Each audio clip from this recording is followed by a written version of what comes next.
बहुत important chapter है, metallurgy science 1 का चैप्टर है। याद रखना, आपने अगर 5% भी इस चैप्टर के बारे में अगर आपको पता है तो 95% मैं करवा दूंगा। ये चैप्टर, ये जो लेक्चर है, ये वन शॉट नहीं है। इसमें इस चैप्टर से अब तक पूछे गए सभी इंपॉर्टेंट क्वेश्चंस को मैंने कवर कर लिया है। इवन अगर आपने इसे बहुत सिंसियरली अटेंड किया तो चांसेस ये है कि आप इस चैप्टर के 100% क्वेश्चन आप कर पाओगे। हम इसे कंप्लीट तोड़ने वाले हैं, हर एक टाइप क्वेश्चन को अब तक जो पूछे गए हैं और जो मोस्ट प्रोबेबल क्वेश्चन है, हम सब उस एक एक क्वेश्चन को टच कर लेंगे।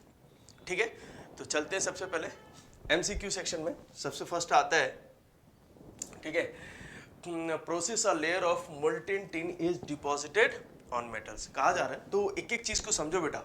ठीक है, हमें इनमें से चुनना है और जो ऑप्शन नहीं है उसे भी जानना है ताकि नेक्स्ट क्वेश्चन में उसका अप्लाई हो पाए।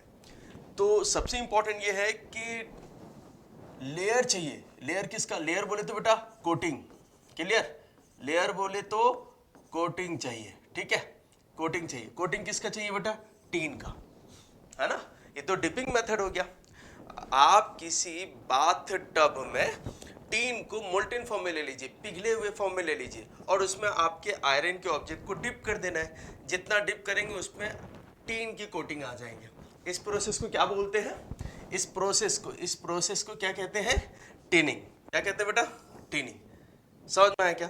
तो एक बात याद रखना, उस बाथ टब में, है ना, उस बाथ टब में क्या रहेगा? मोल्टेन फॉर्म में टीन रहेगा। तो ये याद रखें, डिपिंग मेथड है। तो थोड़ी थोड़ी बातें समझ के चलेंगे। तो ये एक, है ना, डिपिंग मेथड। हालांकि कोटिंग सिर्फ डिपिंग मेथड से होता है ऐसा तो नहीं है ना। इसी चैप्टर में पढ़ चुके हम लोग। इलेक्ट्रोलिसिस मेथड से भी होता है, एनोडाइजिंग मेथड्स में भी होता है। समझ में आया क्या? अच्छा सर, टीनिंग आपने समझा दिया। सर अगर उस बाथ टब में टीन ना रहा, जिंक के मोल्टेन फॉर्म रहे तो सेम चीज में तब क्या हो जाएगा बेटा? तब क्या हो जाएगा आंसर? उसके लिए हो जाएगा आपका गैल्वेनाइजेशन। अगर जिंक रहा तो उसके लिए आंसर हो जाएगा गैल्वेनाइजेशन। ठीक है, अगर आपका जिंक रहा, ठीक है। और अपना करेक्ट आंसर ये है, टिनिंग है। एनोडाइजेशन, एनोडाइजेशन में हम क्या करते हैं? ये भी आपको इलेक्ट्रोकेमिकल प्रोसेस है। क्लियर? इलेक्ट्रोकेमिकल प्रोसेस है। सर इसमें क्या होता है बेटा? देखो, एनोडाइजेशन में और इसमें इलेक्ट्रोलिटिक डिपोजिशन में, दोनों में फ़र्क है। क्या फ़र्क है वो मैं समझा देता हूँ। ठीक है, एनोडाइजेशन में जो हम लोग करते हैं ना, जो सब्सटेंसेस है, सपोज कि एल्यूमिनियम का है ये, तो इस पे एल्यूमिनियम के ही ऑक्साइड्स का लेयर आएगा। ठीक है, तो एनोडाइजेशन में जैसे अभी देखो, वो जो फूड पैकेट से जो आते हैं एल्यूमिनियम फॉइल के, अगर आप उसको एटमॉस्फेरिक ऑक्सीजन के कांटेक्ट में ले आओ, ठीक है, तो लेकिन एक सर्टेन टेम्परेचर पे गर्म होना चाहिए, इस वजह से गर्म फूड उस पर पैक होके आता है, तो उस पर एल्यूमिनियम ऑक्साइड्स के लेयर आ जाते हैं। It's a protecting layer. ठीक है, तो क्या आ जाएगा बेटा? एल्यूमिनियम, है ना।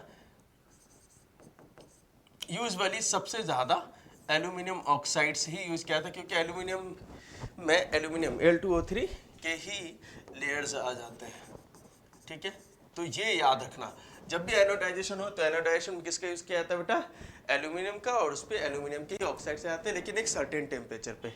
ठीक है, तो ये दोनों तो आपका डिपिंग मेथड हो गए, टेनिंग और गैल्वेनाइजेशन। एनोडाइजेशन एक इलेक्ट्रोकेमिकल प्रोसेस हो गया। सर अलॉइंग क्या है? अलॉइंग बेटा, of course it prevent corrosion, but ये ना डिप मेथड से, ये सरफेस में नहीं होता है। ये सब तो सरफेस है, ये सरफेस में नहीं होता। एक्चुअल में क्या है, दो, आपने पढ़ रखा है, दो या दो से ज़्यादा मेटल्स, सपोज कि मेटल ए है और मेटल बी है, इन दोनों को इसके मेल्टिंग पॉइंट टेम्परेचर पे ले जाकर मेल्ट कर देंगे और वहाँ पे जाने के बाद एक सब्सटेंसेस बनेगा जिसकी आइडेंटिटी क्या होगी कि जो जो प्रॉपर्टी चाहिए उन प्रॉपर्टी मेटल से आप यूज करेंगे और डिसॉल्व करके आप यूज कर लेंगे।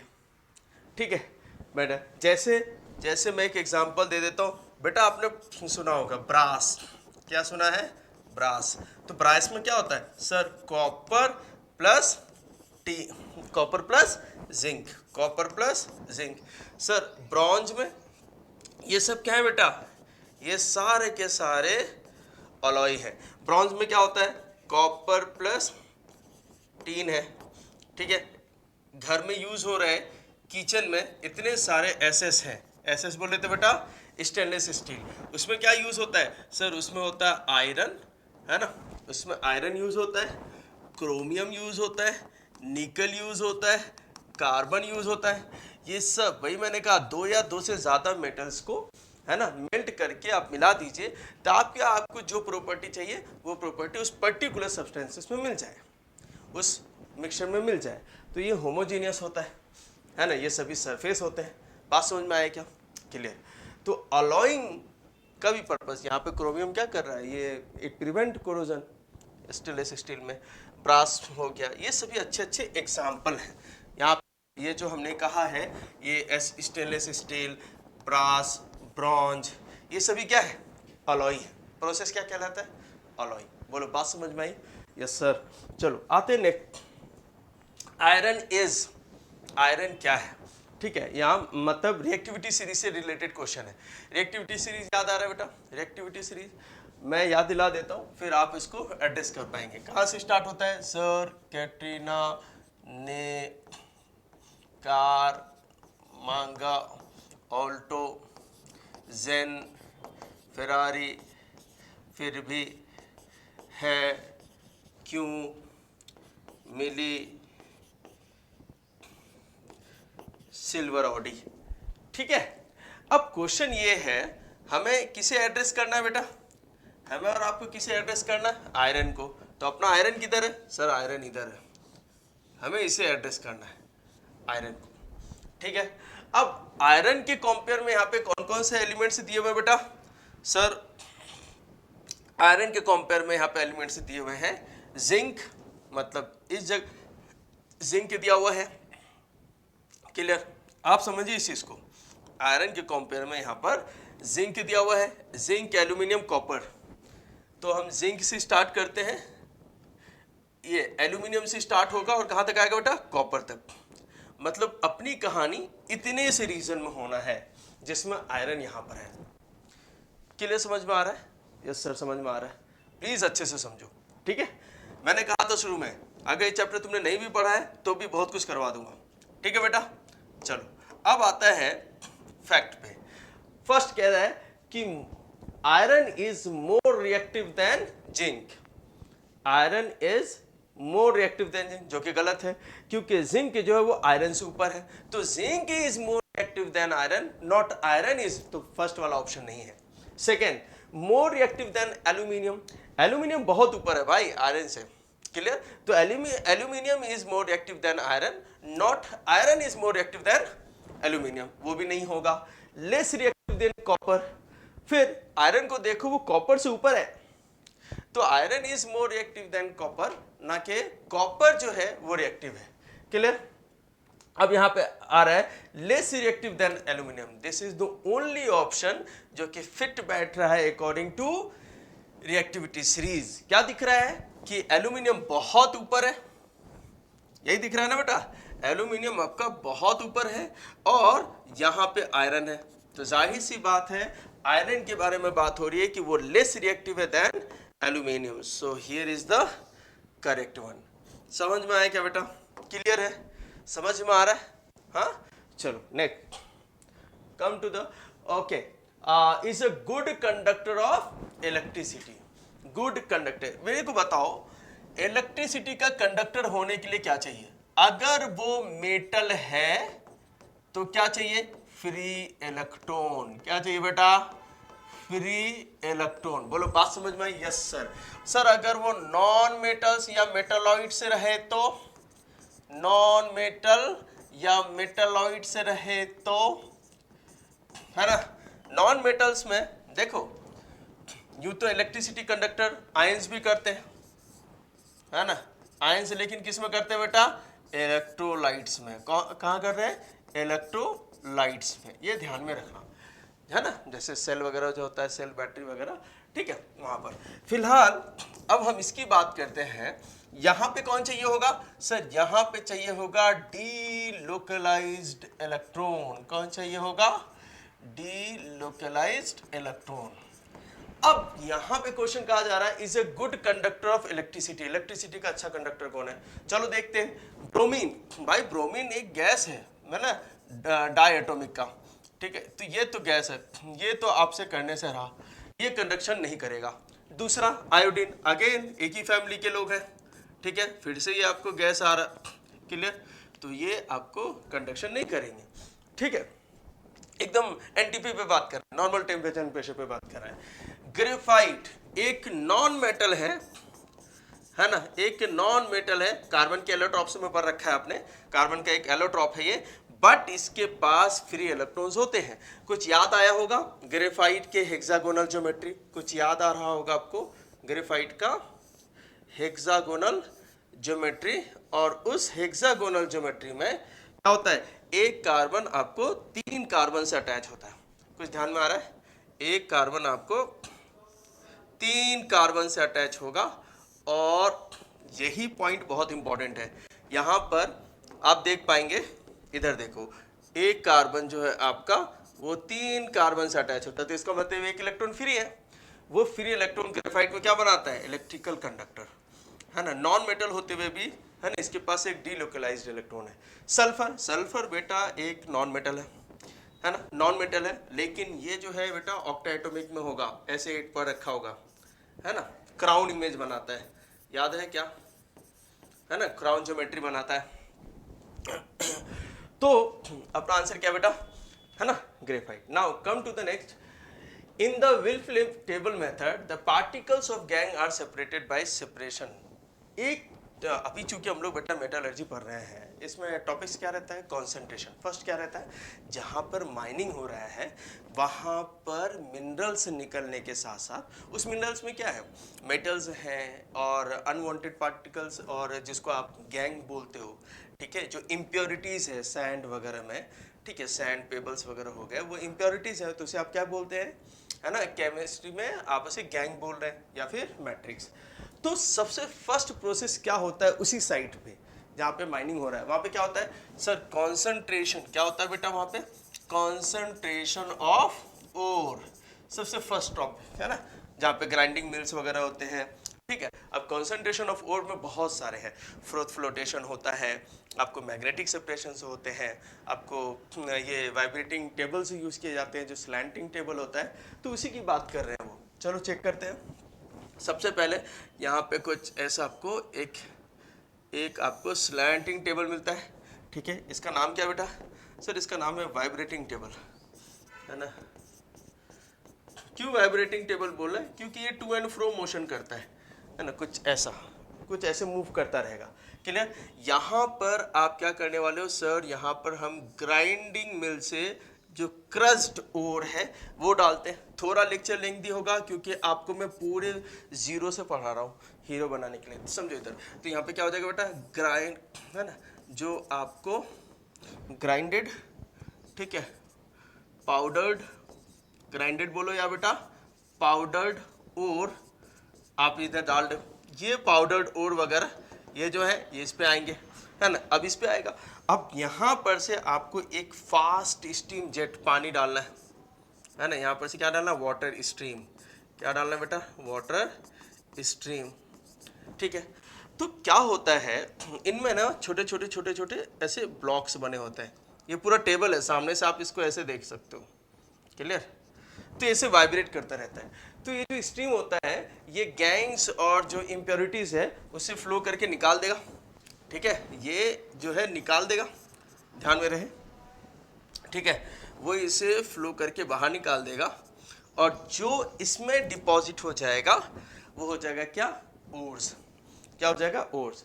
तो क्वेश्चन है कि किस प्रिंसिपल पे काम कर रहा होगा, जरा सोचने वाली बात है, किस बात पे काम कर रहा होगा। ये जो बात कर रहा होगा ग्रेविटेशन पे, किस पे कर रहा होगा बेटा। सो बेसिकली क्या हो जाएगा, वेल सर बाकी ऑप्शन क्यों सूटेबल है, मेरी आदत है बेटा, हम उसमें भी डिस्कस करते हैं जो ऑप्शन में नहीं है। मतलब जो करेक्ट ऑप्शन नहीं है। तो उसके जैसे मैग्नेटिक सेपरेशन करने के लिए कहाँ पे करते हैं बेटा, मैग्नेटिक सेपरेशन होने के लिए सिर्फ उन ओर्स का मैग्नेटिक सेपरेशन के थ्रू कंसंट्रेशन ऑफ ओर किया जाता है जिनमें कोई भी एक मैग्नेटिक सब्सटेंसेस हो। जैसे आयरन सल्फाइड देख लो, जैसे एक और देख लो, आयरन का क्या नाम है, आयरन सल्फाइड, ठीक है। जहां पे आयरन मैग्नेटिकली अट्रैक्ट होता है बट सल्फर नहीं होता, तो जो आयरन होगा वो रुक जाएगा और सल्फर जो होगा वो निकल जाएगा, ठीक है। तो मैग्नेटिक सेपरेशन हो गया, क्लियर। फ्रोथ फ्लोटेशन में किसका यूज करते हैं सर, यहाँ पे जो कर रहे हैं सल्फाइड ओर्स का किया जाता है। किसका किया जाता है बेटा, इसमें सल्फाइड ओर्स का। वो देखो पाइन ऑयल्स वगैरह मिलाए जाते हैं, जो ऊपर से जो होगा जो झाग वगैरह बनता है उससे आपको इम्प्योरिटीज निकल जाते हैं और नीचे कौन सेटल हो जाता है, ठीक है, ओर्स वगैरह, ठीक है। और हाइड्रोलिक वगैरह भी सेम है, फ्रोथ फ्लोटेशन और हाइड्रोलिक। फिलहाल अब हम आते हैं ग्रेविटेशन में, इतना क्लियर है बेटा। चलो नेक्स्ट आता है carbonate ores are strongly heated in a limited supply of air. जो कार्बोनेट, ये बहुत इंपॉर्टेंट है भाई, कार्बोनेट में ये बातें बहुत इंपॉर्टेंट है। और दूसरी चीज क्या लिखा हुआ है, लिमिटेड, ठीक है, to transform them into oxides. This एक चीज मैं बता रहा हूं बेटा, बहुत अच्छे से समझो, अगर तुमने नहीं पढ़ा है तो मैं बताया तो।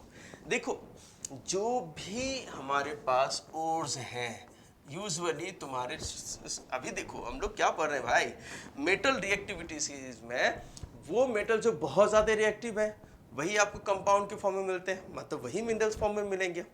क्योंकि प्योर चीजें क्या होती हैं, अनस्टेबल होती हैं।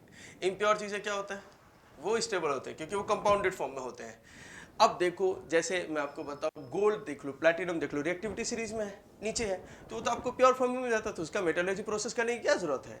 हम उनका कर रहे हैं जो मॉडरेट मेटल्स हैं, मॉडरेट रिएक्टिव मेटल्स हैं, है ना, एल्यूमिनियम का देख लो, जिंक का देख लो, कैल्शियम का देख लो, इन सब का कर रहे हैं। तो इनके ओर्स आपको दो फॉर्म में मिलते हैं, है ना, ज्यादातर, है ना, या तो आपको सल्फाइड फॉर्म में मिलेंगे, या तो आपको सल्फाइड फॉर्म में मिलते हैं, या तो आपको कार्बोनेट फॉर्म में मिलते हैं। सल्फाइड मतलब सीधी सी बात है, उसमें क्या होगा, सल्फर होगा, उसमें क्या होगा, सल्फर। और कार्बोनेट से मतलब CO3, है ना, calcium carbonate, zinc carbonate, magnesium carbonate, sulphur, ठीक। अब क्वेश्चन ये है, अभी फिलहाल की बात करते हैं कार्बोनेट से, है ना, CO3। अब दोनों ही को क्या करना है बेटा, है ना, दोनों ही का क्या करना है, रिडक्शन, है ना। अब जो प्रोसेस ऑफ रिडक्शन है वो डायरेक्टली होता नहीं है ना। डायरेक्टली क्यों नहीं होता, मैं आपको बताता हूँ। रिडक्शन अगर आप कार्बोनेट का करने जाओगे ना तो ये बहुत डिफिकल्ट है। इस वजह से ऑप्शन ये है कि आप दोनों ही को एक ऐसे फॉर्मेट में ले आओ जो इजीली रिड्यूस हो जाए रिड्यूसिंग एजेंट के हेल्प से। तो वो अच्छे से इजीली रिड्यूस कौन करेगा, कौन करता है, ऑक्साइड, ठीक है। तो इस वजह से हम क्या करते हैं, चाहे वो सल्फाइड के ओर्स हो या बेटा कार्बोनेट के ओर्स हो, उन सभी को हम लोग क्या करते हैं बेटा, पहले ऑक्साइड्स में कन्वर्ट करते हैं। मतलब रिडक्शन प्रोसेस ऑक्साइड का बहुत ज्यादा इजी है कंपेयर टू कार्बोनेट और सल्फाइड, कार्बोनेट और सल्फाइड। तो रिडक्शन उसका होगा, बाद में फिर इसको रिड्यूस कर लेंगे रिड्यूसिंग एजेंट, जैसे कार्बन और ग्रेफाइट वगैरह यूज करते हैं। अब क्वेश्चन ये आता है, कि सर सल्फर का रिडक्शन, तो जहां पे सल्फर का रिडक्शन है समझ लो, तो वहां पे क्या होता है बेटा, एक्सेस ऑक्सीजन प्रेजेंट में हीट करते हैं। तो इस प्रोसेस को क्या कहा जाता है, रोस्टिंग। इस प्रोसेस को क्या कहते हैं बेटा, रोस्टिंग। याद रखना, ऑक्सीजन बहुत ज्यादा होना चाहिए, मतलब एयर बहुत ज्यादा होना चाहिए, और हीट करो, हीट दोनों ही को करना है बेटा, हीट इसे भी करना है, हीट कार्बोनेट ओर्स को भी करना है। बट यहां पर ऑक्सीजन नहीं होगा, मैं लिख कर कट कर रहा हूं ताकि तुमको फील आए, है ना, इन द लिमिटेड, है ना, लिमिटेड, बहुत लिमिटेड सप्लाई में। तो कार्बोनेट्स ओर को जब आप लिमिटेड सप्लाई में ऑक्साइड्स में बदलते हो, किस में बदलते हो बेटा, ऑक्साइड्स में बदलते हो, तो कार्बन, इसको हम लोग क्या कहते हैं बेटा, कैल्सिनेशन। इसे क्या कहते हैं, कैल्सिनेशन। तो कैसे याद रहेगा, कार्बोनेट और का C और कैल्सिनेशन का C। कार्बोनेट ओर्स को क्या करते हैं बेटा, ऑक्साइड में बदलने के लिए है ना, लिमिटेड एयर में हीट किया जाता है तो वो क्या बन जाता है ऑक्साइड, जिसको हम लोग क्या बोलेंगे कैल्सिनेशन। और यही चीज़ अगर एक्सेस एयर में प्रेजेंट किया लेकिन वो सल्फाइड की ओर से होते हैं तो उसको हम लोग क्या बोलेंगे रोस्टिंग। लीचिंग जो है एक पॉलिशिंग मेथड है, वो गोल्ड वगैरह के लिए यूज़ किया जाता है। ठीक है, अब आता है आपका टिनिंग। टिनिंग का हमने पहले बता दिया, बात समझ में आई बेटा? चलो वेल आगे चलते हैं। ये याद रखना हमेशा किसी भी कार्बोनेट्स का, किसी भी मिनरल ओर्स का डायरेक्टली हम रिडक्शन नहीं कर सकते, उसको रिड्यूस नहीं कर सकते, समझ में? Next, gold plated ornaments is the example. ये बहुत इंपॉर्टेंट है। गोल्ड के बाद ये भी पढ़ो कि ये प्लेटेड लिखा हुआ है, मतलब गोल्ड का उस पर कोटिंग है, गोल्ड का उस पर कोटिंग है। ये चीज़ें बहुत इंपॉर्टेंट है। इसे हम लोग क्या बोलते हैं बेटा, है ना, इलेक्ट्रोप्लेटिंग। क्या कहते हैं?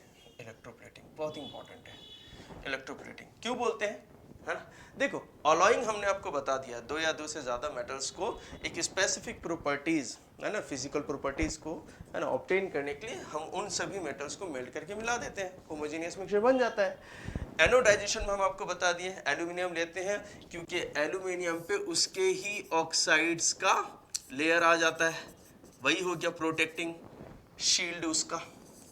बोलो बात समझ में आए? गैल्वेनाइजेशन में क्या करते हैं सर, इसमें आयरन पे जिंक की कोटिंग कर देते हैं, आयरन पे जिंक की कोटिंग कर देते हैं। ठीक है, ये डिपिंग मेथड होता है। एनोडाइजेशन इलेक्ट्रोलिट, है ना, इलेक्ट्रोकेमिकल प्रोसेस है, इलेक्ट्रोलिसिस प्रोसेस।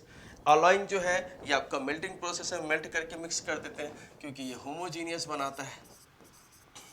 ठीक है, फिलहाल अपना आंसर ये है कि सर मेरे पास ये आयरन है, सर मेरे पास ये कॉपर है, सर मेरे पास ये जो ब्रेसलेट है ना कॉपर है, सिल्वर है, बट इसमें गोल्ड चाहिए, इस पर जो कोटिंग चाहिए गोल्ड चाहिए, तो इसको हम क्या बोले बेटा, इलेक्ट्रोप्लेटिंग।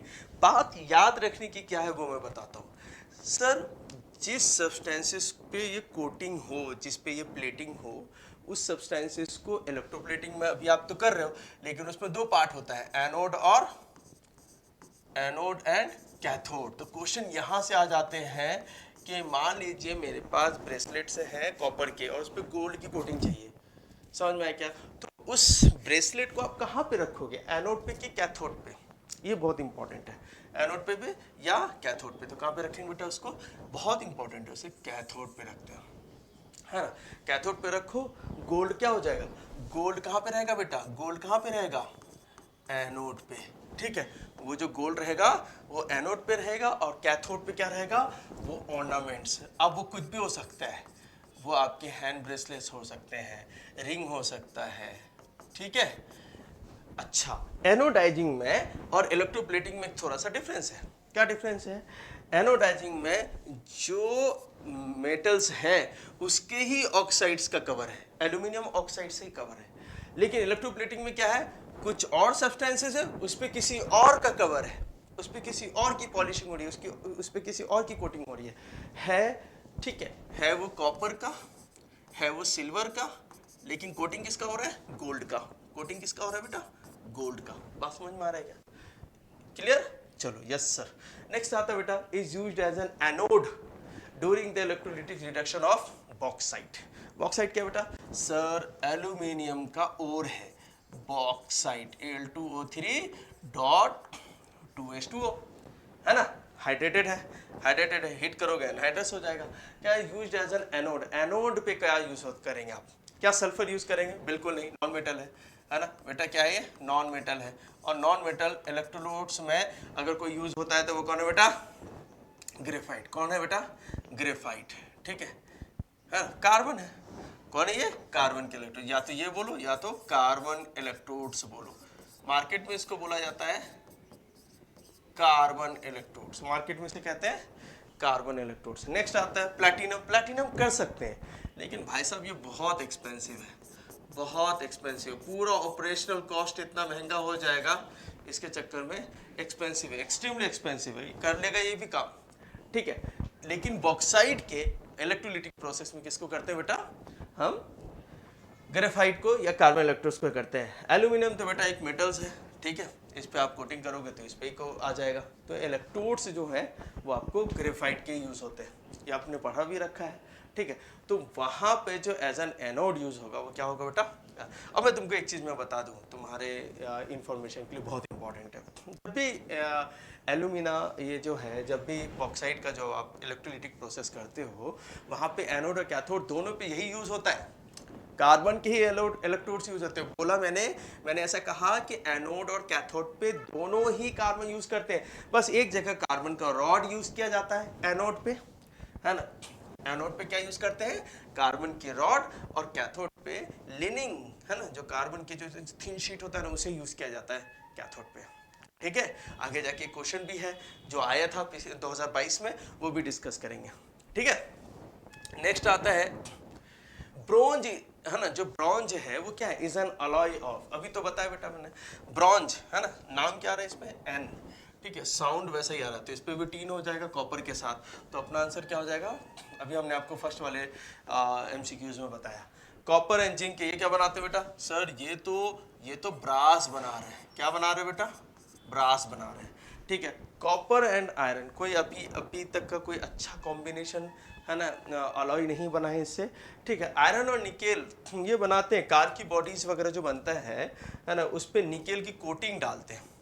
ठीक है, बट आयरन और निकेल का अगर देखोगे थोड़ा बहुत, तो वो जाएगा एसएस को, स्टेनलेस स्टील को। हाँ, ये बात और है कि स्टेनलेस स्टील में आयरन भी होता है, निकेल भी होता है, क्रोमियम भी होता है, और थोड़ा कार्बन भी होता है। तो ये इन दोनों के साथ साथ आपको क्रोमियम और कार्बन भी चाहिए। Clear. Come to the next question. अब यहाँ पे क्वेश्चंस के टाइप बदल रहे हैं, एमसीक्यू इस टाइप के क्वेश्चंस आते हैं, यही क्वेश्चंस आते हैं, please stay prepare with. Conceptual clear है अगर बेटा, अगर आपका टॉपिक का चैप्टर्स के कंसेप्ट क्लियर है तो आप फाड़ने वाले हो। लेट्स सी, देखो अब हमें इसमें से ऑड पकड़ के निकालना है, 6 ऑड्स लिए हमने। ठीक है, मतलब 6 ऑड कॉम्बिनेशंस लिए, उसमें से आपको निकालना है एक एक को पकड़ के, और हम उससे ब्रीफ भी करेंगे। फर्स्ट क्या आता है बेटा, zinc iron phosphorus sodium, zinc iron phosphorus और सोडियम। साफ दिख रहा है, फॉस्फोरस क्या बेटा, सर फॉस्फोरस नॉन मेटल और बाकी सब क्या बेटा, मेटल्स हैं, ये समझना पड़ेगा। सारे के सारे क्या है आपके, ये सारे के सारे मेटल्स हैं, सॉरी, ये this one is the non metal, rest of metals हैं, रेस्ट ऑफ मेटल्स हैं। ठीक है, जिंक मेटल्स है, आयरन मेटल्स हैं, सोडियम मेटल्स हैं, बात समझ में आ क्या। अच्छा, सोडियम, पोटेशियम, सिल्वर और सल्फर, अगेन सल्फर। सल्फर क्या बेटा, सर सल्फर क्या है, इट्स अ नॉन मेटल। ठीक है, sulphur is a non metal, sodium, potassium and silver is what, is a metal. ठीक है, now come to the third one, boron, chlorine, bromine और fluorine. Clear. तो here we have boron, and why so, क्योंकि boron जो है अलग ही group का है, ये सभी आपको ग्रुप 17 के, ये किसके हैं बेटा, ग्रुप 17 के एलिमेंट्स हैं, ध्यान में रहे। क्लियर, ये सभी आपको ग्रुप 17, जिसको आप क्या कहते हो, हैलोजन फैमिली, है ना, दीज आर द हैलोजन, है ना, फ्लोरीन, क्लोरीन, ब्रोमीन। बोरोन एक अलग ही ग्रुप का है, एक ग्रुप का है नहीं, तो ये ध्यान में रहना चाहिए आपके। ठीक है, हाँ, उस पर से क्लोरीन, ब्रोमीन और बोरोन। ये फ्लोरीन की बात करें तो ये नॉन मेटल्स हैं, ज़्यादा रिएक्टिव हैं। क्लियर, इलेक्ट्रोनेगेटिविटी बहुत ज़्यादा है उनका। Come to the fourth one, copper, iron, mercury और ब्रास। ठीक है, कॉपर, आयरन, मर्क्यूरी और ब्रास की बात करें अगर हम, तो यहाँ पे सबसे ब्रास जो है वो क्या है, वो एक अलॉय है, हम लोगों ने इसको कर रखा है ब्रास में, ये एक अलॉय है। इसमें क्या होता है, कॉपर प्लस जिंक यूज हो रहा है, क्योंकि कॉपर में अगर टीन रहा तो वो क्या हो जाएगा, ब्रॉन्ज हो जाएगा। क्लियर, कॉपर, आयरन और मर्क्यूरी। स्क्रीन से बाहर नहीं जाना चाहिए। चलो, बाकी सभी के सभी क्या है, एलिमेंटल फॉर्म है। ठीक है, brass, bronze. Now the fifth one, brass, bronze, phosphorus और स्टेनलेस स्टील। इसमें सिर्फ फास्फोरस एक्सेप्शनली अलग हो जाएगा, और अलग होने का रीजन क्या रहेगा कि ये एक एलिमेंट है, ये एक एलिमेंट है, रिमेनिंग सभी क्या है, अलॉय है। ठीक है, जहाँ पे हमने आपसे बता रखा है, ब्रास जो है कॉपर प्लस जिंक होता है, ब्रॉन्ज जो है कॉपर प्लस टीन हो रहा है, इधर आपको टीन। ठीक है, और स्टेनलेस स्टील में तो 4 लोग हैं, आयरन भी है, ठीक है, आपको क्रोमियम भी है, निकेल भी है और कार्बन भी है, ठीक है। अच्छा, अब now the last one but not the least, tinning, anodisation, alloying and froth flotation. देखो, टीनिंग, एनोडाइजेशन, अलॉइंग और froth flotation. Froth flotation concentration of ore के लिए यूज किया जाता है, बाकी सभी जो है वो कोरोजन रेजिस्टेंस के लिए, है ना, जो लास्ट टाइम। तो ये वाला आपका क्या हो जाएगा, फॉर कॉन्सेंट्रेशन ऑफ ओर्स। ये किस प्रोसेस के लिए किया जाता है, एक्सेप्शनली कॉन्सेंट्रेशन ऑफ ओर्स के लिए करते हैं, ठीक है। टीनिंग, एनोडाइजेशन फॉर किसके कहते हैं, कोरोजन प्रिवेंट करने के लिए, क्लियर। तो ये ध्यान में रहना चाहिए। तो ये एकदम मेटलर्जी वाला प्रोसेस है, इनिशिएटिव, ठीक है। नेक्स्ट आता है, ठीक है, अब आता है नेक्स्ट, हाँ, नेक्स्ट पार्ट है कोरिलेशन। कोरिलेशन में हम आगे देखेंगे, the sulphide ores are strongly heated in air. देखो, अगर स्ट्रांगली कहा जा रहा है वो भी एयर के प्रेजेंट में, तो रोस्टिंग हो जाता है, ये हम लोगों ने पढ़ रखा है, ठीक है, समझ में रखा है। और वहां पे ओर्स कौन सा होता है, ये बहुत याद रखना, सल्फाइड, जैसे बेटा जिंक सल्फाइड, आयरन सल्फाइड, है ना, गैलेना, पीबीएस, है ना, ये सब, ठीक है। अच्छा, द कार्बोनेट ओर्स, है ना, यहाँ पर बोला जा रहा है the carbonate ores. Carbonate ores जैसे जिंक कार्बोनेट, कैल्शियम कार्बोनेट, ठीक है, इन सब के लिए क्या यूज करेंगे, ओर्स आर स्ट्रांगली रोस्ट, है ना, हीटेड इन अ लिमिटेड, ये पॉइंट बहुत इंपॉर्टेंट है, लिमिटेड अगर एयर दे दिया तो हो जाएगा क्या बेटा। और वैसे भी एक टिप से बताया जाता है, कैल्सिनेशन, है ना, कार्बोनेट का करते हैं, तो now it's what, calcination, clear. Now tinning में जो कोटिंग होता है, आयरन में जो कोटिंग अगर टीन का करें तो, आयरन में अगर कोटिंग अगर टीन का करें तो इट्स ए टिनिंग, और गैल्वेनाइजेशन में किस चीज का कोटिंग होगा, it's zinc. And the third one, pressure cooker में जो कोटिंग हो रहा है एनोडाइजिंग के थ्रू, ठीक है, एल्यूमिनियम है उसी के ऑक्साइड्स, याद आ रहा है, एनोडाइजिंग में क्या करते हैं, एल्यूमिनियम है उसी के oxide.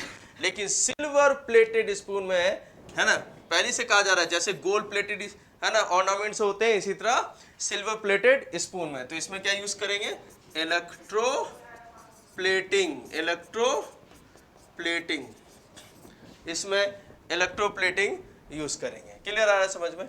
Now come to the 11 one, है ना, इसमें देखेंगे। अब यहां पर देखना में ये है कि कौन कौन सा राइट मैच होगा, क्लियर। तो सबसे फर्स्ट लेते हैं gold, combustion, soluble in water, high ductility. क्या है, हाई डक्टिलिटी। मैंने बताया था कि मेटल्स की एक सर्टेन प्रॉपर्टीज होता है, क्लियर, मेटल्स के सर्टेन प्रॉपर्टीज है, उनमें से गोल्ड क्या होता है, सबसे ज्यादा डक्टाइल है और मैलिएबल भी, डक्टाइल है और मैलिएबल भी है। इस वजह से Rutherford alpha particle scattering experiment में गोल्ड के फॉइल यूज किए गए थे, ना कि सिल्वर और एल्यूमिनियम के। नाउ कॉपर एंड टीन की बात करते हैं, कॉपर और टीन मिल जाए तो क्या है यहाँ पर, टीन, तो जाहिर सी बात है ये एक अलॉय बन जाएगा। अलॉय का नाम क्या हो जाएगा, ब्रॉन्ज, क्योंकि ब्रास में क्या होता है, कॉपर के साथ कौन होता है, ब्रास में जिंक होता है, क्लियर, और इसमें copper and tin. Stainless steel में क्या होता है, वो भी एक रिवीजन कर लेते हैं, आयरन बहुत ज्यादा होता है, उसके बाद आपको क्रोमियम होता है, निकेल होता है और कार्बन होता है, ठीक है। नाउ बॉक्साइट की बात करें तो बॉक्साइट जो है किसी चीज का ओर है, तो वो ओर किसका है, एल्यूमिनियम का। और बॉक्साइट का फॉर्मूला क्या होता है, जितना बोलोगे उतना याद होगा, Al2O3 2H2O, वेरी गुड, ठीक है, हाइड्रेटेड है, हीट भी करोगे तो सिर्फ पानी निकलेगा, बचेगा एल्यूमिना, ठीक है, Al2O3, मर्क्यूरी और टीन का नहीं है। चलो गैल्वेनाइजिंग कैसा है, ये प्रोसेस है, क्योंकि गैल्वेनेशन में जिंक का कोटिंग होता है किस पे, आयरन पे, तो ये अपना करेक्ट मैच हो गया, ठीक है। चलो कोई नहीं, come to the next one. हाँ, ये लास्ट में, अब आगे चलते हैं। फिलहाल क्या है, ionic compounds in the solid state conduct electric, हमें एक ट्रू एंड फॉल्स बताना है। और अगर ट्रू हुआ तो वो रीजन, फॉल्स हुआ तो वो रीजन। इतना डिटेल में समझना है, क्लियर। सबसे पहले ionic compounds in the solid state conduct electricity. Solid state होना चाहिए क्या? नहीं होना चाहिए, तो आंसर क्या हो जाएगा बेटा? फॉल्स। तो क्वेश्चन है कि आयनिक कंपाउंड किस स्टेट में करेंगे? मोल्टेन स्टेट में। किस स्टेट में करेंगे बेटा? एक्चुअली उसे कौन सा स्टेट चाहिए? मोल्टेन स्टेट चाहिए, पिघला हुआ मोल्टेन स्टेट चाहिए, या है ना फ्यूज्ड या एक्वियस स्टेट चाहिए उसे, है ना, एक्वियस, ठीक है, इन सभी स्टेट में चाहिए, क्लियर। क्योंकि आयनिक कंपाउंड्स में होते हैं आयंस, है ना, कैटायन और अनायन, ठीक है। तो ये दोनों आयनिक कंडक्शन तभी कर सकते हैं।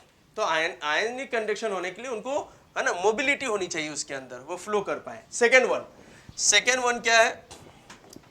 आयनिक compounds are soluble in water. क्या सही है? ऑफ कोर्स सही है। क्यों? क्योंकि आयनिक कंपाउंड्स क्या होते हैं? पोलर होते हैं। पोलर का मीनिंग थोड़ा समझा देता हूं, है ना। पोलर का मतलब क्या होता है? जिस तरह हम लोग नॉर्थ पोल साउथ पोल बोलते हैं, यहां पर भी ऐसा है, पोलर ए, है ना। तो ये आपको क्या बना दे रहे हैं, है ना, पोल्स बना दे रहे हैं। तो अब आयनिक कंपाउंड पोलर्स होते हैं, और पोलर डिसॉल्व इन पोलर। तो वाटर क्या है अपना? पोलर है। इस वजह से ये भी वाटर है ना। इसमें कैसा होता है स्ट्रक्चर? सर वाटर का स्ट्रक्चर ऐसा होता है बेटा, ये ऑक्सीजन है, इसमें आपके 2 लोन पेयर है, क्लियर, ये हाइड्रोजन है, और ये H2O का फॉर्मूला ही है। ये कुछ इस टाइप की ज्योमेट्री बनता है। तो इसमें पार्शियल पॉजिटिव होते हैं और ऑक्सीजन पे पार्शियल नेगेटिव। तो ये भी आपको पोलरिटी बन गया, एक तरफ नेगेटिव है और दूसरी तरफ पॉजिटिव है, ये समझना पड़ेगा। तो इस वजह से मैं कह रहा हूं polar dissolve in polar compound. तो ऑफ कोर्स द करेक्ट, इसका आंसर क्या हो जाएगा? True. This one is true, तो मैं लिख दे रहा हूं यहां पर true. Now the third one, electrolysis is used to obtain pure metals from. सही है क्या? एकदम सही है, ट्रू, ठीक है। चलो, aqua regia. Aquaresia is a mixture of concentrated hydrochloric acid and concentrated nitric acid in the ratio of 1:3। ये रेशियो ही गड़बड़ है, ये रेशियो। तो ये इसे बनाता है फॉल्स, और सही क्या हो जाएगा? 3:1। सही हो जाएगा 3:1। ये रेशियो होना चाहिए, जहां पे HCl 75% होना चाहिए और HNO3 25% होना चाहिए। हो गया 100%, ठीक है। इसके लिए now mercury silver and gold are very reactive. ये गड़बड़ कर दिया, वेरी रिएक्टिव क्यों बोल दिया भाई? रिएक्टिविटी सीरीज में तो बहुत नीचे है, ठीक है। तो ये क्या है? लीस्ट और लो रिएक्टिव है, नॉट लीस्ट, लो रिएक्टिव है। तो क्या हो जाएगा बेटा? फॉल्स हो जाएगा, इसको वेरी नहीं बोलना चाहिए, ठीक है। In electroplating, a metal is coated with another metal using electrolysis। सही है, बिल्कुल सही है ना। अच्छा, एनोडाइजिंग में क्या होता है? सेम उसी के ऑक्साइड से आ जाते हैं, जैसे एल्यूमिनियम वगैरह, है ना। अच्छा, corrosion of metals can be stopped bye detaching the air from the. सही है, क्योंकि एयर से ही हो रहा है, तो ये भी अपना क्या हो जाएगा? True. Now come to the next one. हाँ, अब आता है हमें एक एक वर्ड में इसके आंसर देने हैं, है ना। 1 मार्क के क्वेश्चन आपको यहाँ से मिलेंगे, सारे 1 मार्क के क्वेश्चन यहाँ पे। टोटल 12 क्वेश्चंस हैं, इसे 1 बाय 1 करके देखना है। याद रखिए, जितना करोगे उतना आपका प्रिपेयर होता जाएगा। The non metal having electrical conductivity, graphite. क्योंकि हमें पता है एक तो नॉन मेटल भी होना चाहिए, कंडक्टर भी होना चाहिए। नॉन मेटल भी हो, कंडक्टर भी हो, तो एक ही ऑप्शन क्या है? Allotropes of the carbon which is graphite. आप अगर यहाँ पर कार्बन भी लिख देंगे तो भी सही होगा, क्योंकि कार्बन इलेक्ट्रोड बोलो या ग्रेफाइट बोलो, क्योंकि कार्बन बोलो तो समझ में आएगा, ग्रेफाइट बोलो तो एलोट्रोपिक फॉर्म है कार्बन का। इलेक्ट्रिकल कंडक्टिविटी, है ना। यहाँ पे कौन इलेक्ट्रिकल कंडक्टिविटी कर रहा है बेटा?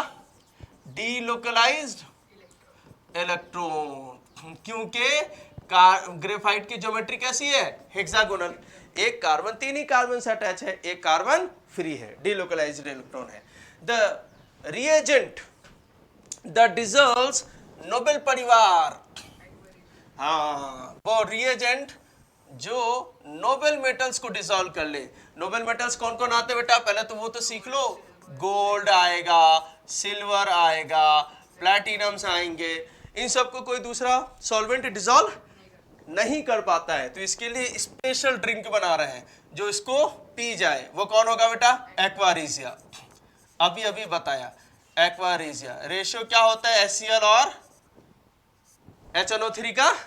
3:1। हाँ, तो ध्यान में रहे 3:1, 3:1, जिसमें 3 क्या है? HCl, 1 जो है HNO3 नाइट्रिक एसिड। चलो, the oxides that forms salt and water bye reacting with, है ना, बोथ। कौन से ऑक्साइड की बात हो रही है बेटा? हाँ, एक ऐसा ऑक्साइड जो दोनों के साथ ही रिएक्शन कर ले, ऐसे ऑक्साइड्स को क्या बोलते हैं बेटा? Amphoteric oxide. ऐसे ऑक्साइड्स को क्या बोलते हैं? एम्फोट्रिक। उसके एग्जाम्पल है अपने पास दो। एक है क्या? हाँ, तो एक तो यहां पे लिख देता हूं मैं, क्योंकि अपने को एक ही लिखना है, एल्यूमिनियम ऑक्साइड, है ना। तो अपना तो एक एल्यूमिनियम ऑक्साइड हो जाएगा और दूसरा जिंक ऑक्साइड, है ना भाई। ठीक है, मतलब ऐसा क्या है, एल्यूमिनियम अगर एसिड की तरह एसिड के साथ रिएक्शन करेगा तो कैसा हो जाएगा बेटा? बेस। एल्यूमिनियम अगर बेस के साथ रिएक्शन करेगा तो एसिड की तरह। और दोनों ही के साथ, तुमको पता है ना, एसिड बेस रिएक्शन क्या बनाता है? प्रोडक्ट, सॉल्ट एंड वाटर, दोनों ही न्यूट्रल है। सॉल्ट ना एसिड होता है ना बेस, वाटर तो ऑलरेडी न्यूट्रल है। बात समझ में आया क्या? क्योंकि वाटर बनता ही एसिड और बेस से। बेस क्या देता है? OH। एसिड क्या देता है? H+। तो हो गया ना पानी, पानी हो गया या नहीं? बस समझना पड़ेगा, न्यूट्रल बन गया। क्लियर है? Now the fourth one, the process of heating the sulphide. फिर से आ रहा है, थोड़ा सा तगड़ा है। हीट करना है किस ओर को बेटा? सल्फाइड ओर को, to a high temperature in the excess. क्या हो जाएगा? रोस्टिंग, है ना। रोस्ट कर रहे हैं भाई अपन, क्या कर रहे हैं? रोस्ट कर रहे हैं, रोस्टिंग। सल्फाइड ओर का रोस्टिंग हो रहा है अगर एक्सेस रहा तो, क्योंकि कार्बोनेट ओर का कैल्सिनेशन करते हैं। CC याद है ना, मत भूलना। The process of heating the sulphide ore, चलो ये तो सेम हो गया। Next, the non-metallic substance which is good conductor of electricity that we have done, which is what? Graphite. ठीक है।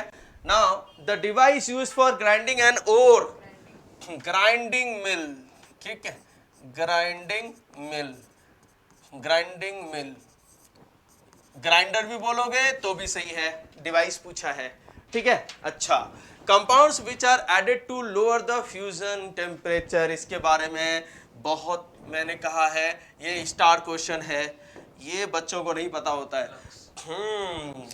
जो कंपाउंड्स आपके मेल्टिंग पॉइंट टेम्परेचर को कम कर दे, उसे हम बस कम करने के लिए ऐड करते हैं, उसको क्या बोलते हैं बेटा? फ्लक्स। दो तगड़ा फ्लक्स क्या है? एक तो क्रायोलाइट है, एक तो क्रायोलाइट है, फॉर्मूला Na3AlF6, ठीक है। एंड दूसरे का भी नाम ले लेते हैं। कितना पूछा है? एक ही पूछा है, बट ठीक है, एक ही नहीं, मतलब स्पेसिफिक। तो अपने को दो आता है, अपन दो लिखेंगे। और कौन है? फ्लोरस्पार। और कौन है बेटा? Fluorspar, calcium fluoride CF2। बात समझ में क्या? दोनों, है ना, जब हम लोग एल्यूमिनियम का इलेक्ट्रोलिटिक करते हैं तो 2000 तक जाता है टेम्परेचर, ये रिड्यूस करके कहां तक लेके आ जाता है? 1000 तक, 950 तक। क्लियर?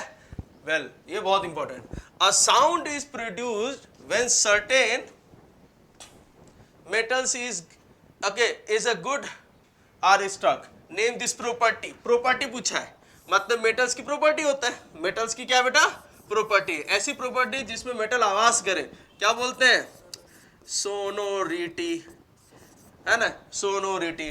चलो, मॉलिक्यूलर फॉर्मूला ऑफ, है ना, कॉमन ओर ऑफ, सबसे मोस्ट कॉमन ओर क्या है?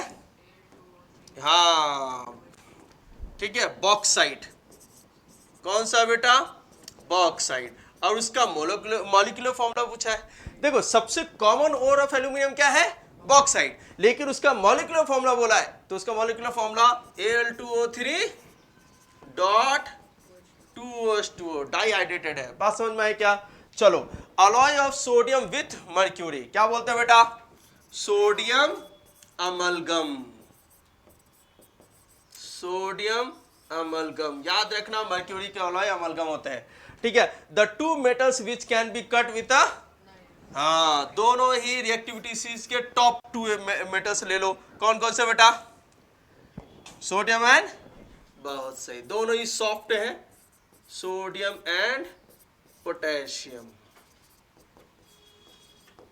ठीक है, ज्यादा रिएक्टिव है और सॉफ्ट भी है। Clear?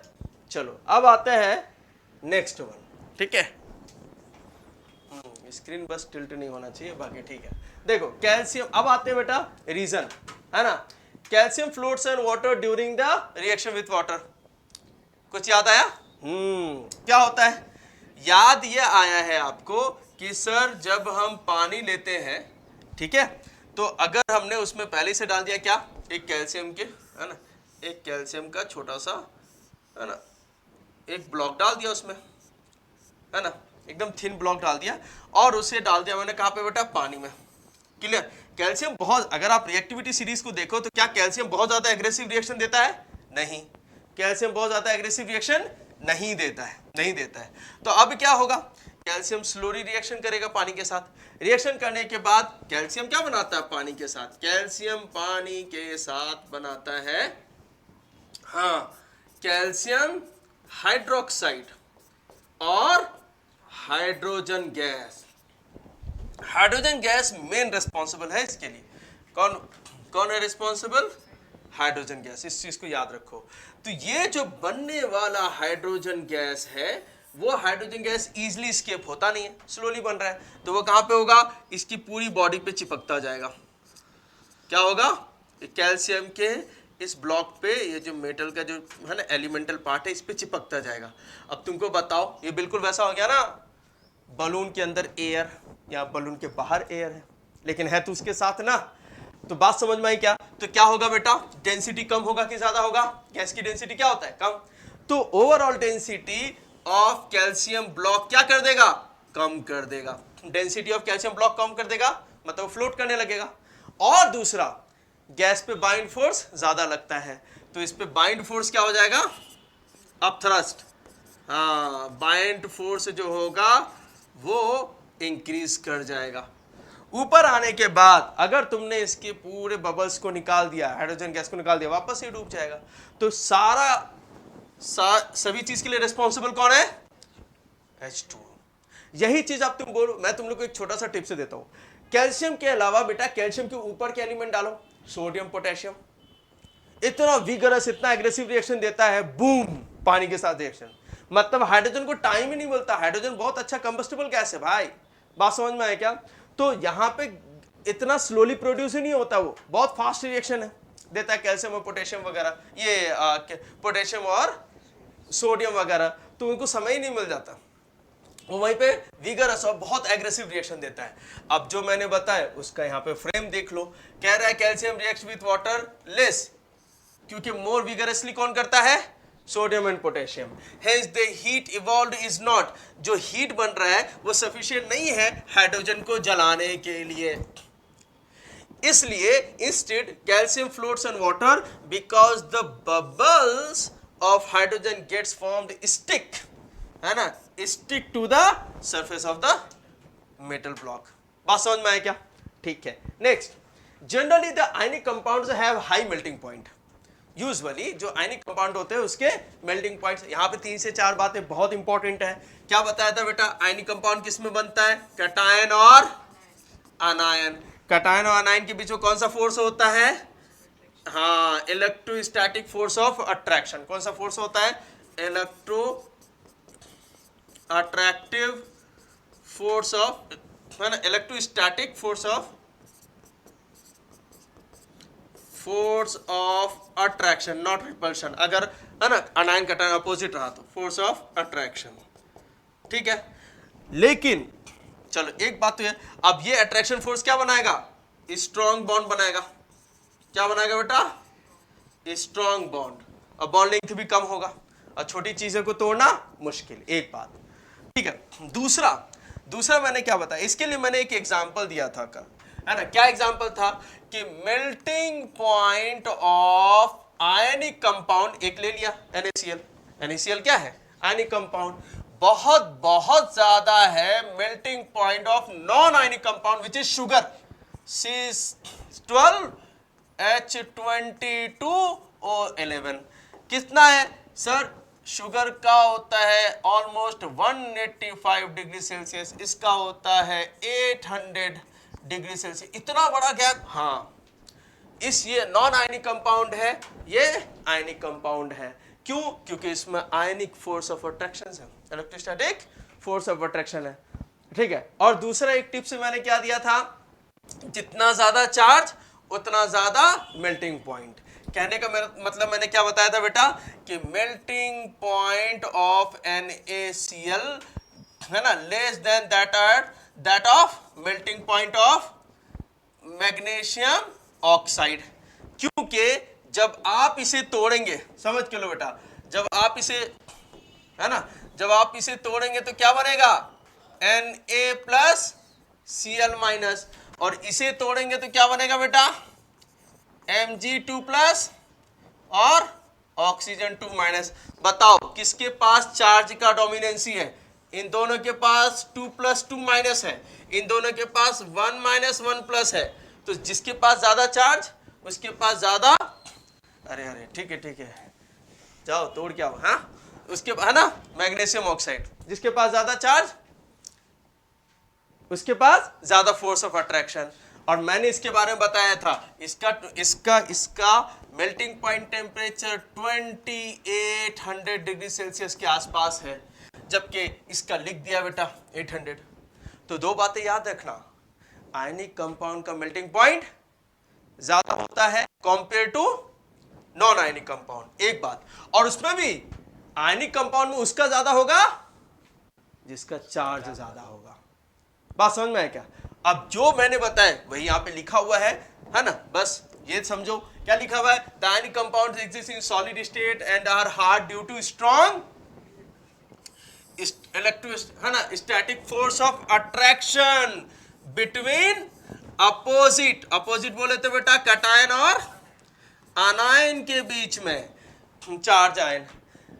Okay, the intermolecular force of attraction is high in ionic compound and large energy is required to, ज्यादा एनर्जी लगेगा तोड़ने के लिए, ज्यादा एनर्जी लगेगा तोड़ने के लिए, स्ट्रॉन्ग बॉन्ड को तोड़ने के लिए ज्यादा है, इस वजह से उसका मेल्टिंग पॉइंट, बॉइलिंग पॉइंट क्या होगा बेटा, MPBP, है ना, हाई हो जाएगा। Clear? Now come to the next one.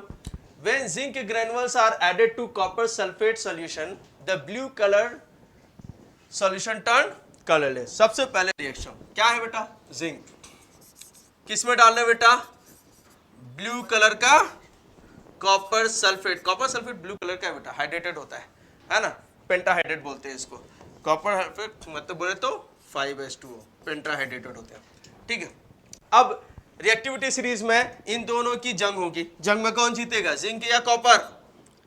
Zinc जीतेगा। सिंगल डिस्प्लेसमेंट रिएक्शन याद है ना? तो जिंक कॉपर को डिस्प्लेस करके क्या बना देगा बेटा, कॉपर सल्फेट बनाएगा। और जिंक क्या करेगा, ये निकलने वाला जो कॉपर है, सॉरी ये जिंक होगा ना, ये क्या हो जाएगा बेटा आपका जिंक। और कॉपर जो होगा, ठीक है, वो आयंस लेकर इस पे डिपॉजिट हो जाएगा। तो वो धीरे धीरे, है ना, ब्राउन कलर का डिपॉजिशन इस पे बनाएगा, इस पे ब्राउन कलर का इस पे, है ना।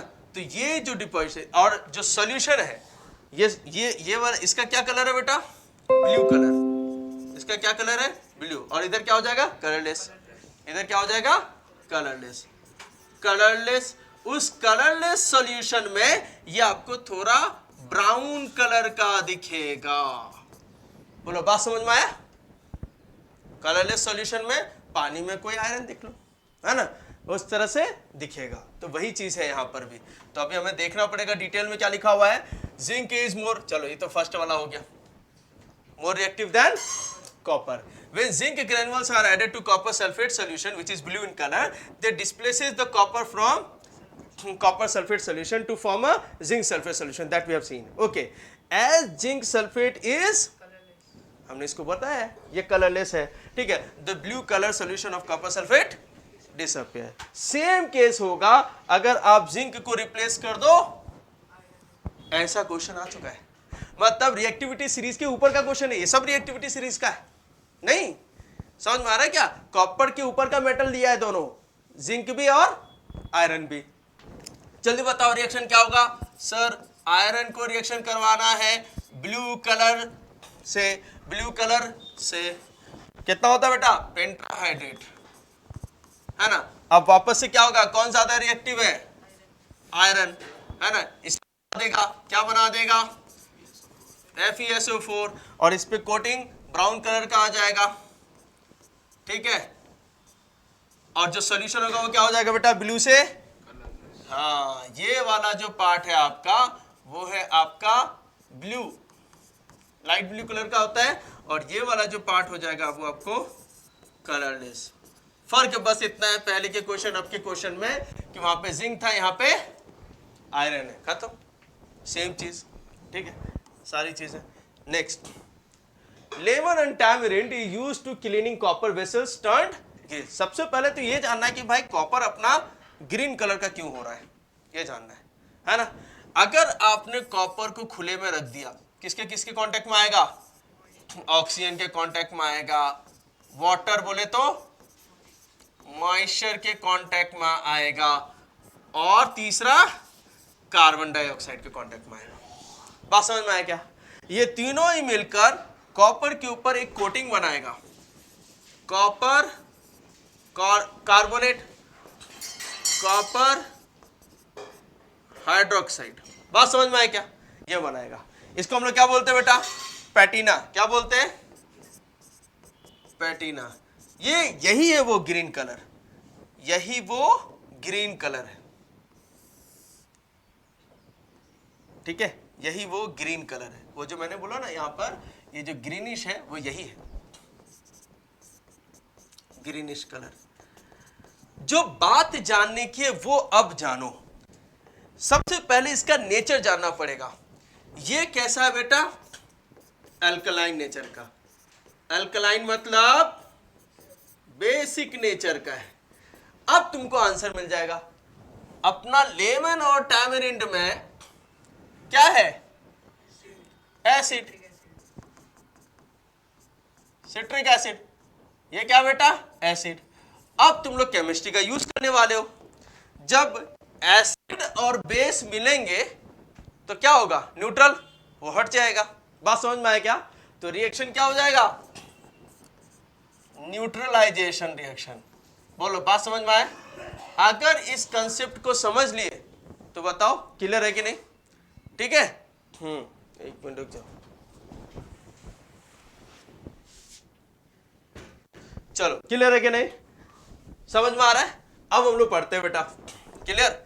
जो भी हम लोगों ने देखा, copper undergoes oxidation in air to form black copper oxide. पहले एयर के साथ, एयर बोले तो ऑक्सीजन के साथ मिलकर पहले क्या बनाएगा उस पे? ब्लैक, ठीक है।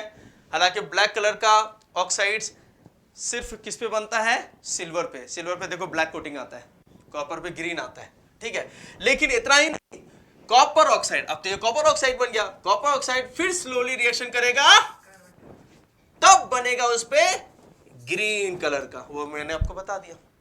बात समझ में? पैटिना। लेमन और टैमरिंड के पास क्या होता है बेटा? एसिड। बनने वाला जो कॉपर कार्बोनेट है क्या है? बेस। और एसिड और बेस मिलके क्या करेगा?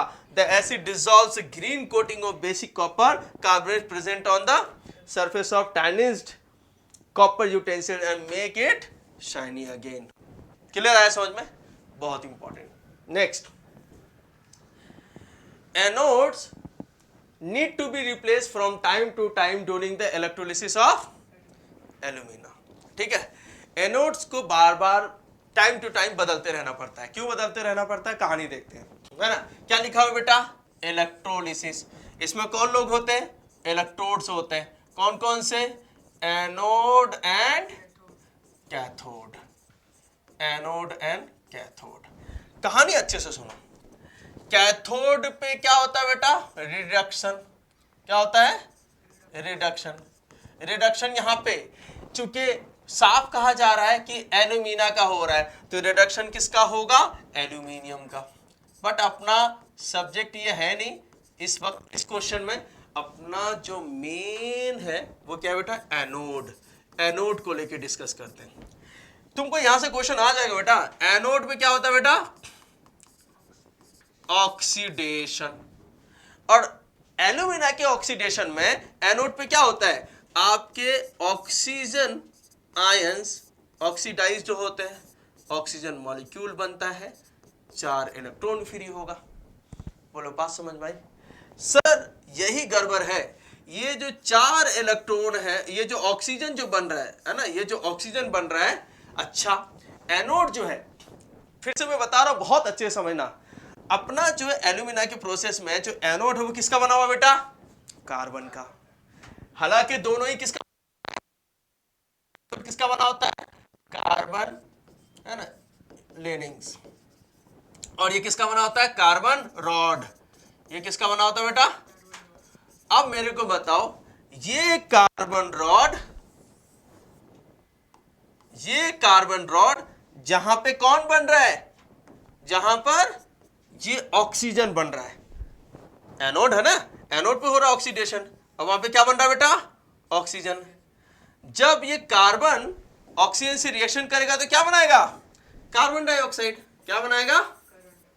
धीरे धीरे धीरे ये कार्बन रॉड क्या होने लगेगा? इरोड होने लगेगा। बात समझ में आया क्या? प्रॉब्लम क्या है? क्योंकि इस पे ऑक्सीडेशन हो रहा है, इस पे ऑक्सीजन बन रहा है। बात समझ में आया क्या? तो प्रॉब्लम ये है, और लूजनिंग ऑफ इलेक्ट्रॉन क्या होता है? ऑक्सीडेशन। गेनिंग ऑफ इलेक्ट्रॉन क्या होता है?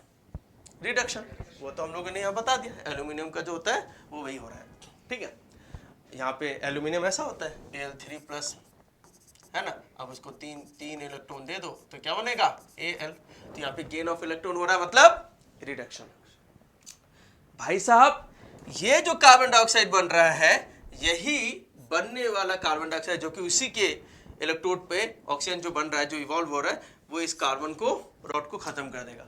यही वजह है कि टाइम टू टाइम हमें क्या करना पड़ता है? चेंज करना पड़ता है। किसे? कैथोड या एनोड को। क्यों बेटा? क्योंकि ये किसका बना हुआ है? सर क्यों नहीं हम लोग कोई दूसरा इलेक्ट्रोड यूज कर लेते हैं कार्बन के अलावा? अरे लोगे तो उसके साथ और भी ज्यादा विग्रस रिएक्शन करेगा। नहीं समझे? प्लैटिनम वाला ले नहीं सकते, महंगा बहुत है ना, बहुत महंगा है। तो अब आता है during electrolysis of alumina the oxygen liberated at the carbon anode, है ना, रिएक्ट्स विद ग्रेफाइट रॉड्स, किसके साथ, है ना, एंड फॉर्म्स कार्बन डाइऑक्साइड। ये तो पूरा समझ में आ गया आपको? ठीक है। As the anodes get oxidised during electrolysis of alumina, they are continuously eroded. इस वजह से time to time we need to replace it. बात समझ में आई बेटा? ठीक है, ये फ्रेम समझ में आएगा तो ये उसी का शब्द है। समझ में आया क्या? ध्यान में आना चाहिए। क्रायोलाइट एंड फ्लोरस्पार, ठीक है, are added to the electrolytic mixture containing pure. देखो यहां पे तुम लोग को दो बातें मैं बताता हूं, थोड़ा कुछ और याद रखना। ठीक है, जो मैं बता रहा हूं क्या वो याद रखो। मैं कह रहा हूं सबसे पहले, जैसे ही आपको, ये क्या है बेटा? फ्लक्स। क्या है ये? फ्लक्स है। ये दोनों क्या है बेटा? फ्लक्स। इतना तो आप लोग समझ गए हो। फ्लक्स का काम क्या होता है भाई? जो आपका एमपीस है उसको कम करना, मेल्टिंग पॉइंट से टेम्परेचर जो है एमपीटी उसको बिलो करना। अभी तक तुम्हारे टेक्स्ट बुक में मेटलर्जी प्रोसेस में जो इलेक्ट्रोलिसिस प्रोसेस कर रहे हैं हम, वो किसका कर रहे हैं? एल्यूमिनियम का। किसका कर रहे हैं? ये बातें याद रखना। मतलब रोस्टिंग और कैल्सिनेशन से इसका कोई लेना देना नहीं है, पहले समझो अच्छे से। बात समझ में आया क्या? इसका कोई लेना देना नहीं है। आपको हमेशा याद रखना कि बात यहां पे एल्यूमिना की हो रही है।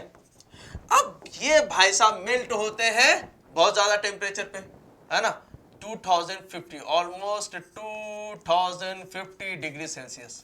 ठीक है, इतना ज्यादा टेम्परेचर लगता है इसको। अब इतना ज्यादा टेम्परेचर कोई घर तो क्या, कोई इंडस्ट्री पे मेंटेन नहीं कर पाएगा भाई। 2050 डिग्री सेल्सियस टेम्परेचर रखना है, तब जाके ये इलेक्ट्रोलिटिक प्रोसेस हो जाएगा, होगा एल्यूमिना का। अब इतना टेम्परेचर तो इसमें बहुत ज्यादा क्या खर्च होगा? बहुत ज्यादा क्या खर्च होगा? एनर्जी। और ये भी हर दिन का है, ऐसा थोड़ी नहीं कि टेम्परेरी प्रोसेस है। तो इस टेम्परेचर को रिड्यूस करने के लिए, इस टेम्परेचर को कम करने के लिए हम लोग क्या यूज करते हैं? फ्लक्स। फ्लक्स में कौन सा यूज करें बेटा? क्रायोलाइट और फ्लोरस्पार। तो ये इस टेम्परेचर को रिड्यूस करके कहां तक ले जाता है, ऑलमोस्ट 950 डिग्री, करीब करीब 50% टेम्परेचर का सेविंग। बात समझ में है क्या? हाँ, थोड़ा सा प्रोसेस फ्लोरस्पार जो है थोड़ा आपको इसका थोड़ा सा ये फ्लूइडिटी ज्यादा प्रोवाइड करता है, ठीक है, फ्लूइडिटी, और ये तो है आपको lowering the melting point temperature. अब आते हैं alumina has very high melting point temperature that we have done, clear sir, they increase the conductivity and mobility, यही चीज मैं बात कर रहा हूँ, है ना, फ्लोरस्पार की बात कर रहा हूँ, है ना, and the fuse mixture, hence cryolite and fluorspar added to the electrolytic. ये याद रखना बेटा, फ्लक्स किस में यूज कर रहे हैं तुम्हारे टेक्स्ट बुक के हिसाब से, तुम्हारे कंटेंट के हिसाब से, सिर्फ एल्यूमिनियम में। समझ में आया क्या? हाँ, चलो नेक्स्ट आता है now the 23rd, what is meant by ionic bond, that we have done, है ना, पढ़ चुके हैं, है ना। आयोनिक बॉन्ड किसके किसके बीच में होता है बेटा, मेटल्स एंड नॉन मेटल्स के पास, ठीक है, जिसमें मेटल्स ऑलवेज क्या बनाता है, कैटायन या अनायन, ये हमेशा कैटायन बनाता है, कैसे, बाय लूजनिंग ऑफ इलेक्ट्रॉन, और नॉन मेटल्स क्या बनाता है बेटा, अनायन, बाय गेनिंग ऑफ इलेक्ट्रॉन। अब दो अपोजिट चार्ज क्या करेगा, एक दूसरे को अट्रैक्ट करेगा और बॉन्ड बन जाएगा। जो बॉन्ड बनेगा वो कैसा होगा, स्ट्रॉन्ग बॉन्ड होगा। केमिस्ट्री में स्ट्रॉन्ग बॉन्ड है भाई, ये केमिस्ट्री में स्ट्रॉन्ग बॉन्ड है। दूसरे बॉन्ड है वीक बॉन्ड, जैसे कोवलेंट बॉन्ड हो गए, हाइड्रोजन बॉन्ड हो गए, वॉन डेर वाल बॉन्ड हो गए, पर ठीक है, समझ में क्या, तो ये वही है। अब आता है explain the term corrosion with a suitable example. Okay, what is corrosion, सबसे हमें समझना है कि कोरोजन है क्या। सिंपल, सबसे पहले क्या है, ईटिंग ऑफ द मेटल, है ना, ड्यू टू इन्वायरमेंटल फैक्टर, यही है अगर इन जनरल समझा जाए तो, यही है ईटिंग ऑफ द मेटल। अब क्वेश्चन ये है कि मेटल को कौन खा रहा है, इन्वायरमेंट, क्यों, नॉट ओनली इन्वायरमेंटल कंडीशन, मैंने बताया था ना, अगर मेटल को ऑक्सीजन में रख देंगे तो खत्म होगा, नहीं होगा, मॉइस्चर भी चाहिए, क्लियर। तो वही चीज क्या है, the process in which a metal is destroyed gradually, बहुत स्लोली होता है, bye the action of, depend करेगा, है ना, कितना स्लोली कितना फास्ट हो रहा है डिपेंड करेगा खाने वाले पे। एसिड खा रहा है तो तुरंत खाएगा, क्योंकि एसिड सबसे ज्यादा इस जमी पर कोरोसिव सब्सटेंसेस है किसी भी मेटल को खाने के लिए, एसिड से ज्यादा डेंजर कोई नहीं है, समझ में क्या, मोस्ट कोरोसिव सब्सटेंसेस, ठीक है।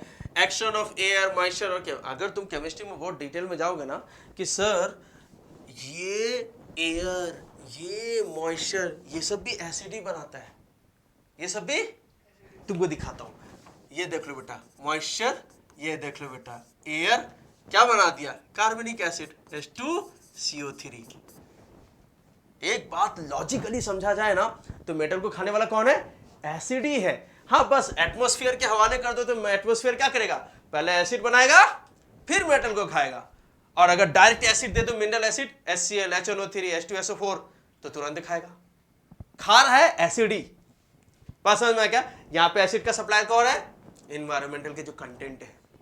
बात समझ में क्या, समझो, corrosion is degradation of a material due to reaction with its environment, ठीक है, सेम चीज है। Next, explain the term minerals and gangue. ये यहां पर से जो ये 6 है ना, इसमें से कौन इंपॉर्टेंट है वो तुमको बताया, तो मिनरल्स इंपॉर्टेंट है, गैंग तुमको समझ में आ गया कि इंपॉर्टेंस, जहां पे सिंगल स्टार लगा रहा हूं उसका महत्व उतना ही है। मिनरल्स क्या होता है, माइनिंग करने के टाइम पे जो भी निकला मेटल के साथ, उसमें इंप्योरिटीज है, समझ में आया क्या, वो सभी चीजें हैं, क्लियर, उसको हम लोग क्या बोलते हैं, minerals. So the naturally occurring, सबसे इंपॉर्टेंट ये शब्द मत ऐड करना, भूलना नहीं, क्योंकि ये घर में नहीं बना रहे। The naturally occurring compounds of metals along with other impurities, ये अदर इंप्योरिटीज क्या है, गैंग और मैट्रिक्स, ठीक है, तो ये ध्यान रहना चाहिए। Other impurities are known as minerals. Example में, ठीक है, mixtures of rocks are mixtures of mineral, talcum है ना, talc and granites are minerals. अच्छा, गैंग क्या होता है, उस मिनरल्स में ओर्स कंटेन। अच्छा, एक चीज मेरे को बताना है, क्या लगता है आपको, मिनरल्स एंड ओर्स सेम होते हैं? नहीं, मिनरल्स से जितनी भी चीजें निकलनी सब मिनरल्स हैं, ओर्स सिर्फ वही है जहां से मेटल्स को प्रॉफिटेबली और इकोनॉमिकली और कंफर्टेबली निकाला जा सके, ऐसे ही मिनरल्स को ओर्स कहते हैं, वरना तो और तो बहुत सारे थे, बात समझ में आए क्या? हाँ, तो वही चीज कहा जा रहा है ओड्स में, ठीक है, गैंग और मैट्रिक्स वो है जो कि they present as an impurities. अब वो इम्प्योरिटीज क्या हो सकते हैं? सॉइल हो सकता है, सैंड हो सकते हैं, कुछ रॉकी मटेरियल्स हो सकते हैं, है ना। इम्प्योरिटी मैंने बताया था कि ये प्रोसेस, ये किस प्रोसेस से निकाला जाता है? कॉन्सेंट्रेशन, हाँ, और इसमें कौन सा 3-4 प्रोसेस बताया था? Froth flotation, Wilfley table method, magnetic separation, ये सब यूज करते हैं, हाइड्रोलिक, ये सब यूज करते हैं। और ये कहाँ पे करते हैं? लाकड़ या जगह पे, माइनिंग के साइड पे, माइनिंग साइड पे ही करते हैं, क्योंकि इंप्योरिटीज को कौन इतना उठा के लाएगा, तो इंप्योरिटीज उधर ही रह जाना चाहिए, तो ट्रांसपोर्टेशन कॉस्ट बचता है, एनर्जी कॉस्ट बच, समझ आया क्या? Clear? Explain the terms ores, ये तुम्हारा इंपॉर्टेंट है, 2 स्टार दे रहा हूं तो वैसे ही समझना, है ना। मिनरल से ज्यादा इंपॉर्टेंट है ओर्स। क्या सभी ओर्स मिनरल्स हैं? हाँ। क्या सभी मिनरल्स ओर्स हैं? ना। कुछ समझ में आया क्या? ओर्स सिर्फ वही होंगे जिनसे मेटल आप प्रॉफिटेबली निकाल सकते हो, उन्हीं मिनरल्स को ओर्स कहेंगे। बात समझ में आया क्या बेटा? ठीक है। Ores the minerals from which metals are extracted profitably. अरे प्रॉफिटेबली बात क्यों आ रहा है बार बार? मान लो कोई ओर से निकाला हमने एक्स, है ना, उसमें सिर्फ 1% मेटल है, 99% इंप्योरिटीज है, बताओ उसका प्रोसेसिंग कॉस्ट कितना महंगा हो जाएगा? ग्राइंडिंग अलग करेंगे, कॉन्सेंट्रेशन ऑफ ओर्स की जिस भी मेथड से करेंगे, ठीक है, फिर यहां पे लाके आप कैल्सिनेशन रोस्टिंग करोगे, बात समझ में आया क्या? लास्ट में क्या मिलेगा? 1% नहीं के बराबर। इसका मतलब कि तुमको बहुत सारा लाना पड़ेगा तब थोड़ा मिलेगा। तो ऐसे मिनरल्स को ओर्स नहीं बोलेंगे। तो प्रॉफिटेबली का मतलब होता है कि वो इकोनॉमिकली, है ना, इकोनॉमिकली अफोर्डेबल होना चाहिए। बात समझ में आया क्या? Profitably, economically and conveniently are called ores. यहाँ पे एग्जांपल मत भूलना लिखने, बॉक्साइट और सिनेबर, गैलेना, है ना, पीबीएस, ठीक है, कैल्शियम कार्बोनेट दे देना, जिंक कार्बोनेट दे देना, जिंक सल्फाइड दे देना, ठीक है, जिंक सल्फाइड, है ना, याद है ना। चलो नेक्स्ट, मेटलर्जी, द प्रोसेस। हाँ, मेटलर्जी तुमसे पूछा जाता है, ठीक है, ये याद रखना। मेटलर्जी अलग है, मिनरल्स अलग है, मिक्स मत कर देना। मेटलर्जी एक प्रोसेस है, मिनरल प्रोसेस नहीं है। मिनरल एक कंपाउंड है। मिनरल क्या है बेटा? हाँ, मिनरल क्या है और मेटलर्जी क्या है? ये चीजें भूलने की जरूरत नहीं है।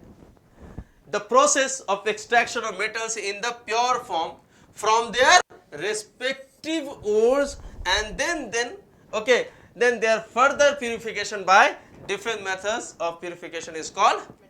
तो याद रखो, मेटलर्जी एक प्रोसेस है और मिनरल एक नेचुरली अकरिंग कंपाउंड है, मिक्स मत करना।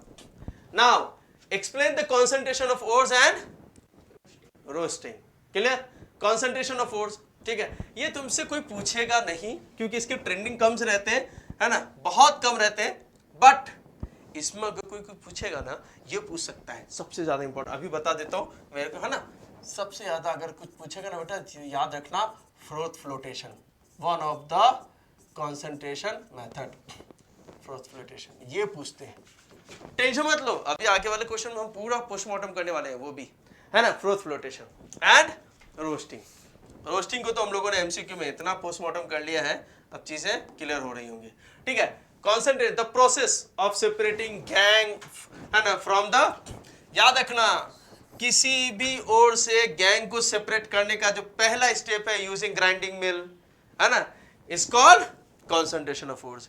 तो क्वेश्चन अगर ऐसा आ जाएगा कॉन्सेंट्रेशन ऑफ ओर्स का रिजल्ट क्या होगा, क्या लिखोगे? तो अमाउंट या परसेंटेज ऑफ मेटल्स बढ़ाना। अरे इंप्योरिटी निकाल दोगे तो मेटल्स बढ़ जाएगा ना, मत भूलना। रोस्टिंग द प्रोसेस, ये तो पता है भाई, रोस्ट किसका करते हैं? सल्फाइड, सल्फाइड, सल्फाइड किधर गया, है ना, लिखा है कि नहीं? ये देखो, सल्फाइड ओर्स का करते हैं, किसका करते हैं बेटा? सल्फाइड ओर्स का, ठीक है, यहाँ पे लिखा हुआ है जिंक सल्फाइड को, ये क्या बेटा है? एक्सेस, हाँ, एक्सेस एयर या ऑक्सीजन, उसको हीट करेंगे तो क्या होगा? जिंक ऑक्साइड, और क्या बनेगा? SO2, और क्या बनेगा? SO2 निकल जाएगा, SO2 निकल जाएगा, कोई दिक्कत नहीं। बात समझ में है क्या? तो ये ध्यान में रहे, ठीक है। यहाँ पे हम लोग इसको बैलेंस कर लेंगे। 2 जिंक हो गया, यहाँ पे कितने हो गए, 2 जिंक ऑक्साइड हो गए, क्लियर। और ये कितना ले लोगे, आपको 2 हो गया। सल्फर कितना है ना। तो अभी कितना हो जाएगा, ये 4, 8 हो गया ना, 3 कितना होगा बेटा, 3। अभी क्लियर है, समझ में आया क्या।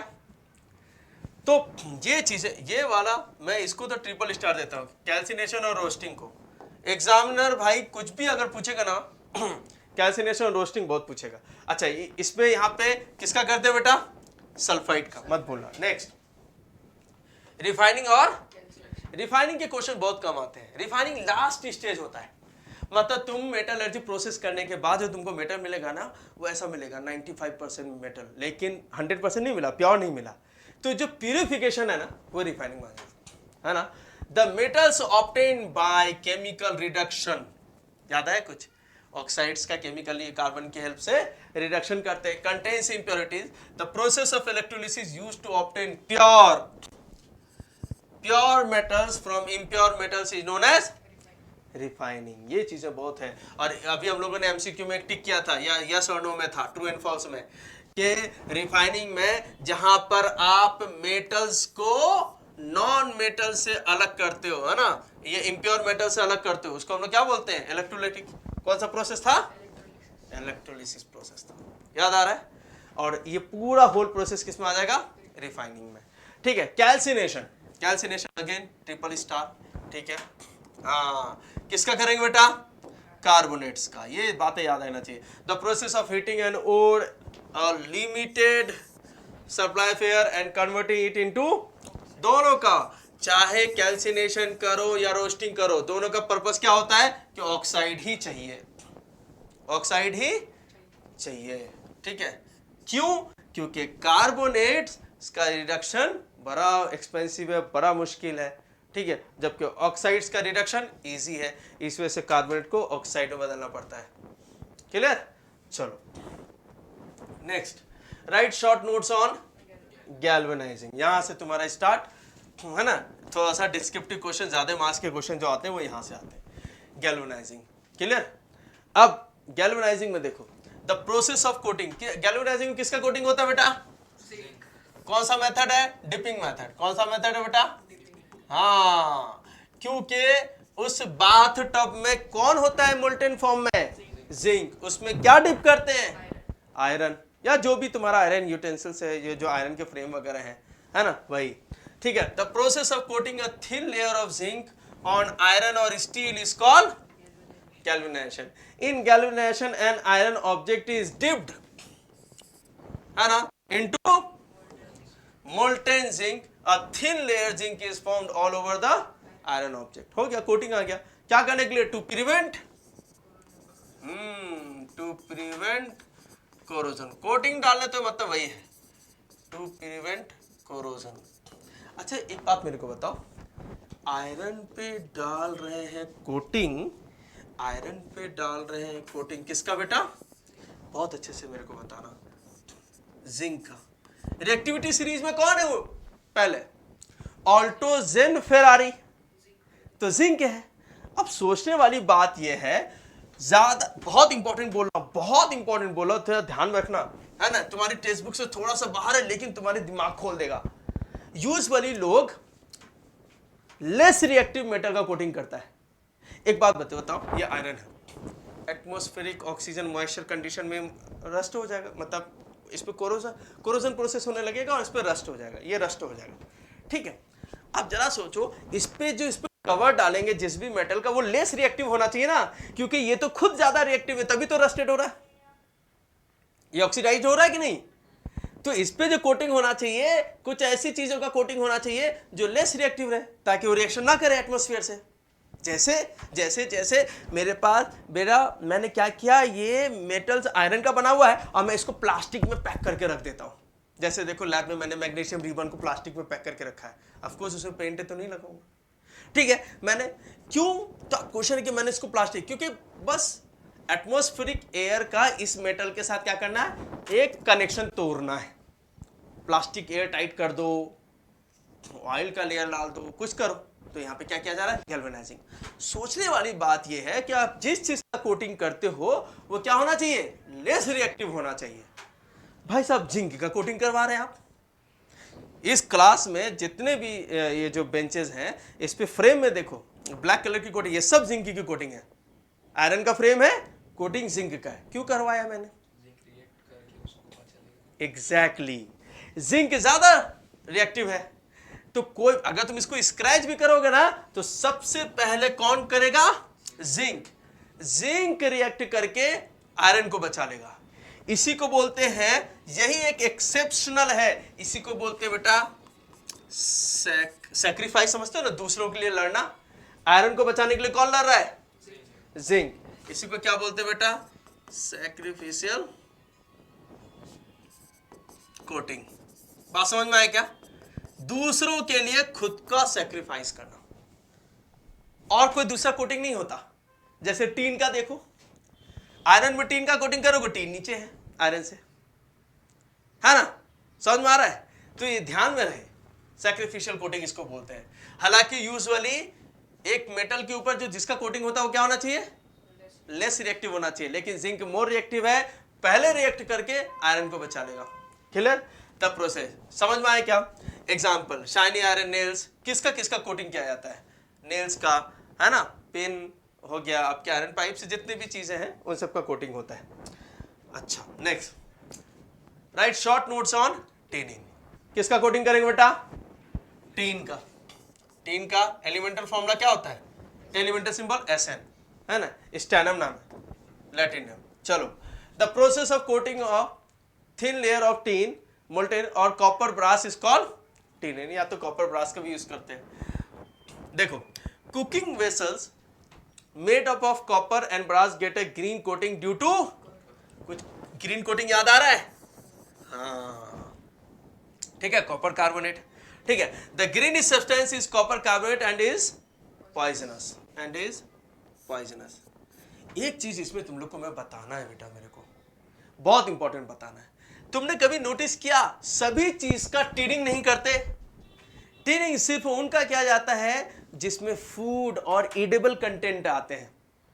पेप्सी केन वगैरह देख लो, केन, है ना, क्यों आते हैं, अरे क्योंकि ये क्या होते हैं बेटा, टीन क्या होता है, नॉन पॉइजनस होता है। क्या होता है बेटा, ये बहुत इंपॉर्टेंट है, नॉन पॉइजनस होता है। जिंक की कोटिंग में नहीं लेके आ रहे हैं, प्लेटिनम की कोटिंग में नहीं लेके आ रहे हैं, बात समझ में आया क्या। तो ये सबसे इंपॉर्टेंट है। तो जितना भी खाने वाला चीज पैकेट होके आता है उसका कोटिंग आप देखोगे, उस कंटेनर का जो कोटिंग होता है वो किससे होता है, टीन से। देखो, तो कहा जा रहा है कि जो कॉपर कार्बोनेट है वो पॉइजनस होता है। सो इफ बटर, मिल्क और curry is placed in such a vessel it gets spoiled. Therefore, these vessels are coated with tin to prevent corrosion. Why? Because tin is what? Non-poisonous. तो खाने वाला substance जिस container में आएगा उसकी coating किससे करते हैं, टीन से, क्योंकि टीन क्या होता है बेटा, नॉन पॉइजनस। पॉइजनस क्या होता है बेटा, ग्रीन कोटिंग। कॉपर कार्बोनेट क्या होता है, तो वो पॉइजन हो ही ना तो कोटिंग ही डाल दो। अभी समझा, ये ध्यान में रहे, ये ध्यान में रहे। राइट शॉर्ट नोट ऑन, इसको WSN को वही बोलते हैं, राइट शॉर्ट नोट ऑन, ठीक है। हाँ, इलेक्ट्रोप्लेटिंग बहुत इंपॉर्टेंट है। इलेक्ट्रोप्लेटिंग याद आ रहा है, हाँ, कोई और मेटल्स उसके ऊपर किसी और का कोटिंग हो सकता है, बिल्कुल। यहां पे देखो बहुत इंपॉर्टेंट बेटा, नेगेटिव रहता है तो क्या बोलते हैं इसको, कैथोड। क्या बोलते हैं बेटा, कैथोड। कुछ याद आया, मैंने कहा था जिस भी सब्सटेंसेस पे कोटिंग चाहिए उसको कहां पे रखोगे, ठीक है, और जिसका कोटिंग चाहिए उसको कहां पे रखोगे।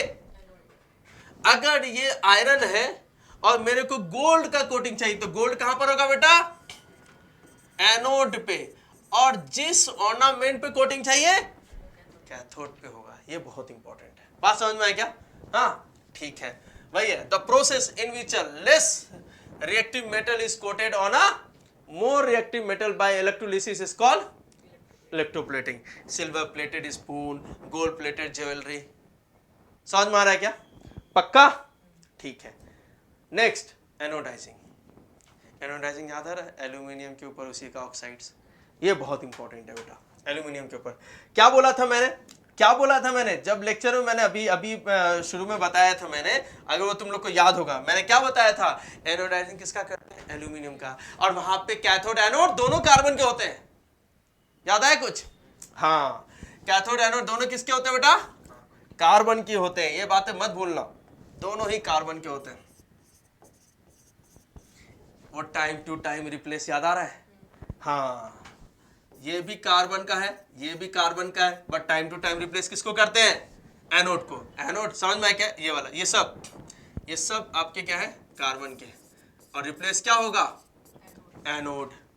क्योंकि यहाँ पे क्या बनने लगता है, कार्बन डाइऑक्साइड, क्योंकि यहाँ पे क्या बनने लगता है, ऑक्सीजन। याद आ रहा है? चलो ठीक है, अब आते हैं एनोडाइजिंग प्रोसेस समझते हैं बहुत अच्छे से। इसको 2-3 स्टेप पे समझा रहा हूँ, समझो। The anodising technique is an application of electrolysis. जहां पर भी बेटा करंट यूज होगा, जहां पर भी करंट यूज होगा, वो क्या हो गया, इलेक्ट्रोलिसिस। लिसिस का मतलब होता ही स्प्लिटिंग, ठीक है। In this method metals are copper, है ना, and aluminium, usually aluminium are coated with a strong film of their oxide. कुछ याद आया?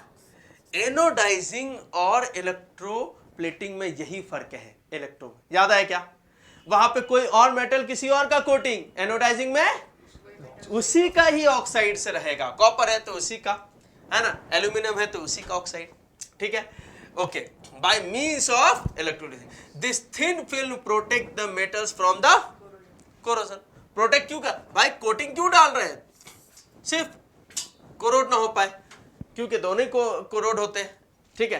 The protection can be further increased by making the oxide layer, है ना, thicker during the anodization. Example, kitchen article देख लो, जितने भी kitchen के सब्सटेंसेस है, एनोडाइजिंग प्रेशर कुकर, ठीक है, वो एनोडाइज्ड होता है। समझ में आया क्या?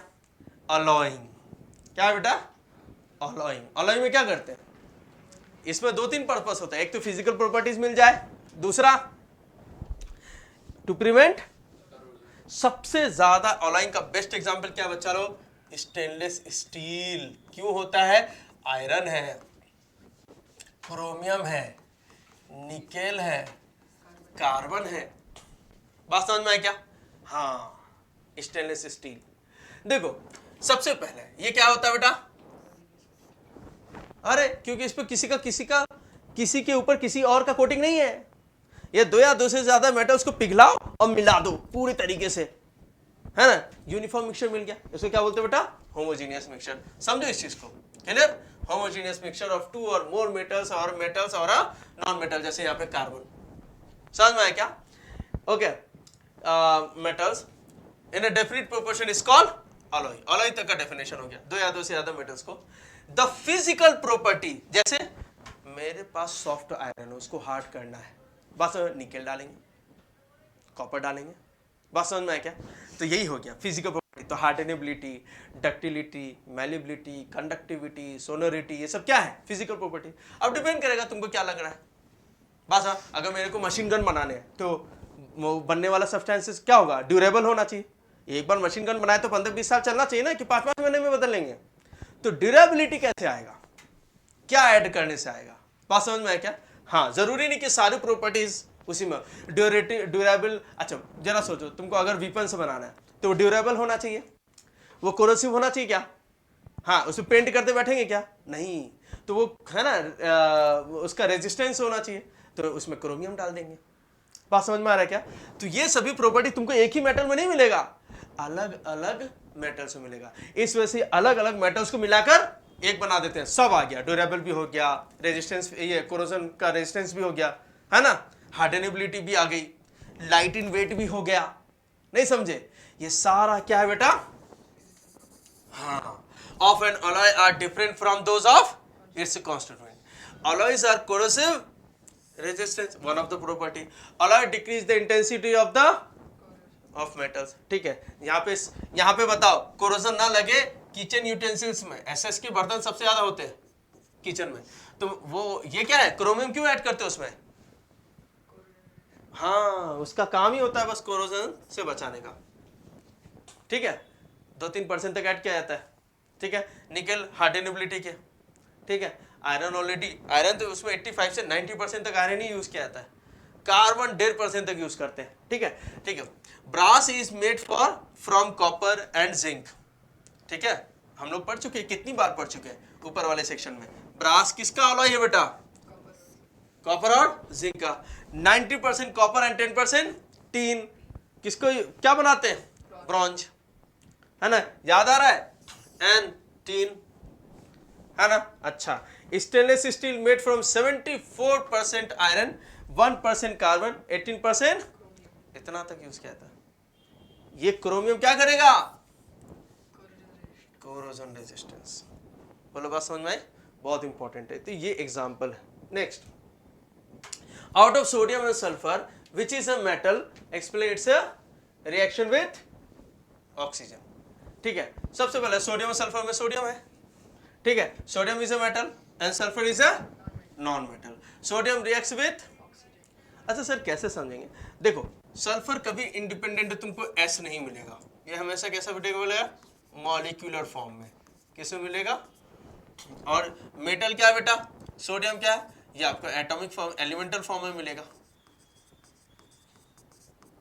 सोडियम Na, कभी लिखते हैं Na2, नहीं लिखते, समझ में क्या। सल्फर लिखते हैं S8, याद है, क्राउन, है ना, ऑक्टा एटॉमिक।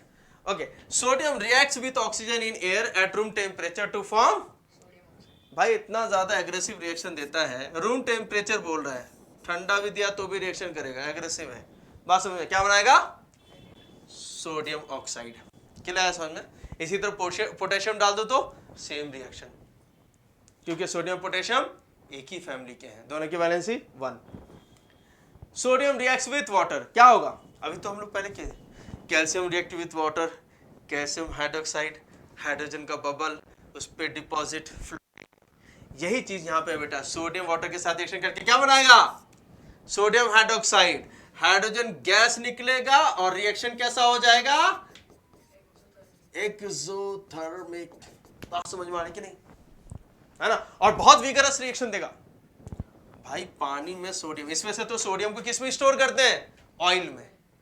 बात समझ में आया क्या, क्योंकि ऑयल क्या है, नॉन पोलर रिएक्शन नहीं देता, है ना, वाटर के साथ एग्रेसिव रिएक्शन देता है ना, which immediately catches fire producing a lot of heat, ठीक है। बात समझ में आ रही बेटा। Next, aluminium is expose to air, when aluminum is exposed to air it develops a thin layer, है ना, ऑक्साइड, अरे यही तो हम लोग चाहते थे, याद है, कोटिंग। हाँ, एल्यूमिनियम को अगर लंबे समय तक ऑक्सीजन में एक्सपोज करके देखो एट हाई टेम्परेचर, क्या बनाएगा। अब याद आया कि फूड पैकेट से जो आते हैं, है ना, जो तुम पार्सल लेके आते हो वो एल्यूमिनियम के फॉइल होते हैं, ठीक है, लेकिन उसमें गर्म खाना रखते हैं, ठंडा खाना तुमको कभी भी एल्यूमिनियम फॉइल में नहीं देंगे। बात समझ में आया क्या, रखे ऑलरेडी वो हीट है तो उस पर क्या बन जाएगा, एल्यूमिनियम के oxides, clear. Next, calcium reacts with water, calcium, अरे ये तो बातें याद आ रही होगी, कैल्शियम का जो ब्लॉक्स ध्यान में आ रहा है क्या, कैल्शियम हाइड्रोक्साइड, और ये क्या बनता है, यही इसकी वजह क्या था, exactly, calcium reacts with water, less vigorously to form hydrogen gas and calcium hydroxide, clear. In this reaction, the heat evolved is not sufficient for hydrogen to catch fire. यही चीज सोडियम में है, यही चीज पोटेशियम में, जहाँ पे बहुत ज्यादा हीट निकलता है। Steam is passed over alumina. एक बात मेरे को बताओ, ये वाले में और उसमें कोई फर्क ही नहीं है, नहीं समझे। यहाँ पे बोला जा रहा है एल्यूमिनियम ऑक्सीजन के साथ हीट है, और वहां पे कहा जा रहा है पानी को अगर तुम हीट करोगे तो स्टीम बनेगा कि नहीं। ये क्या बेटा,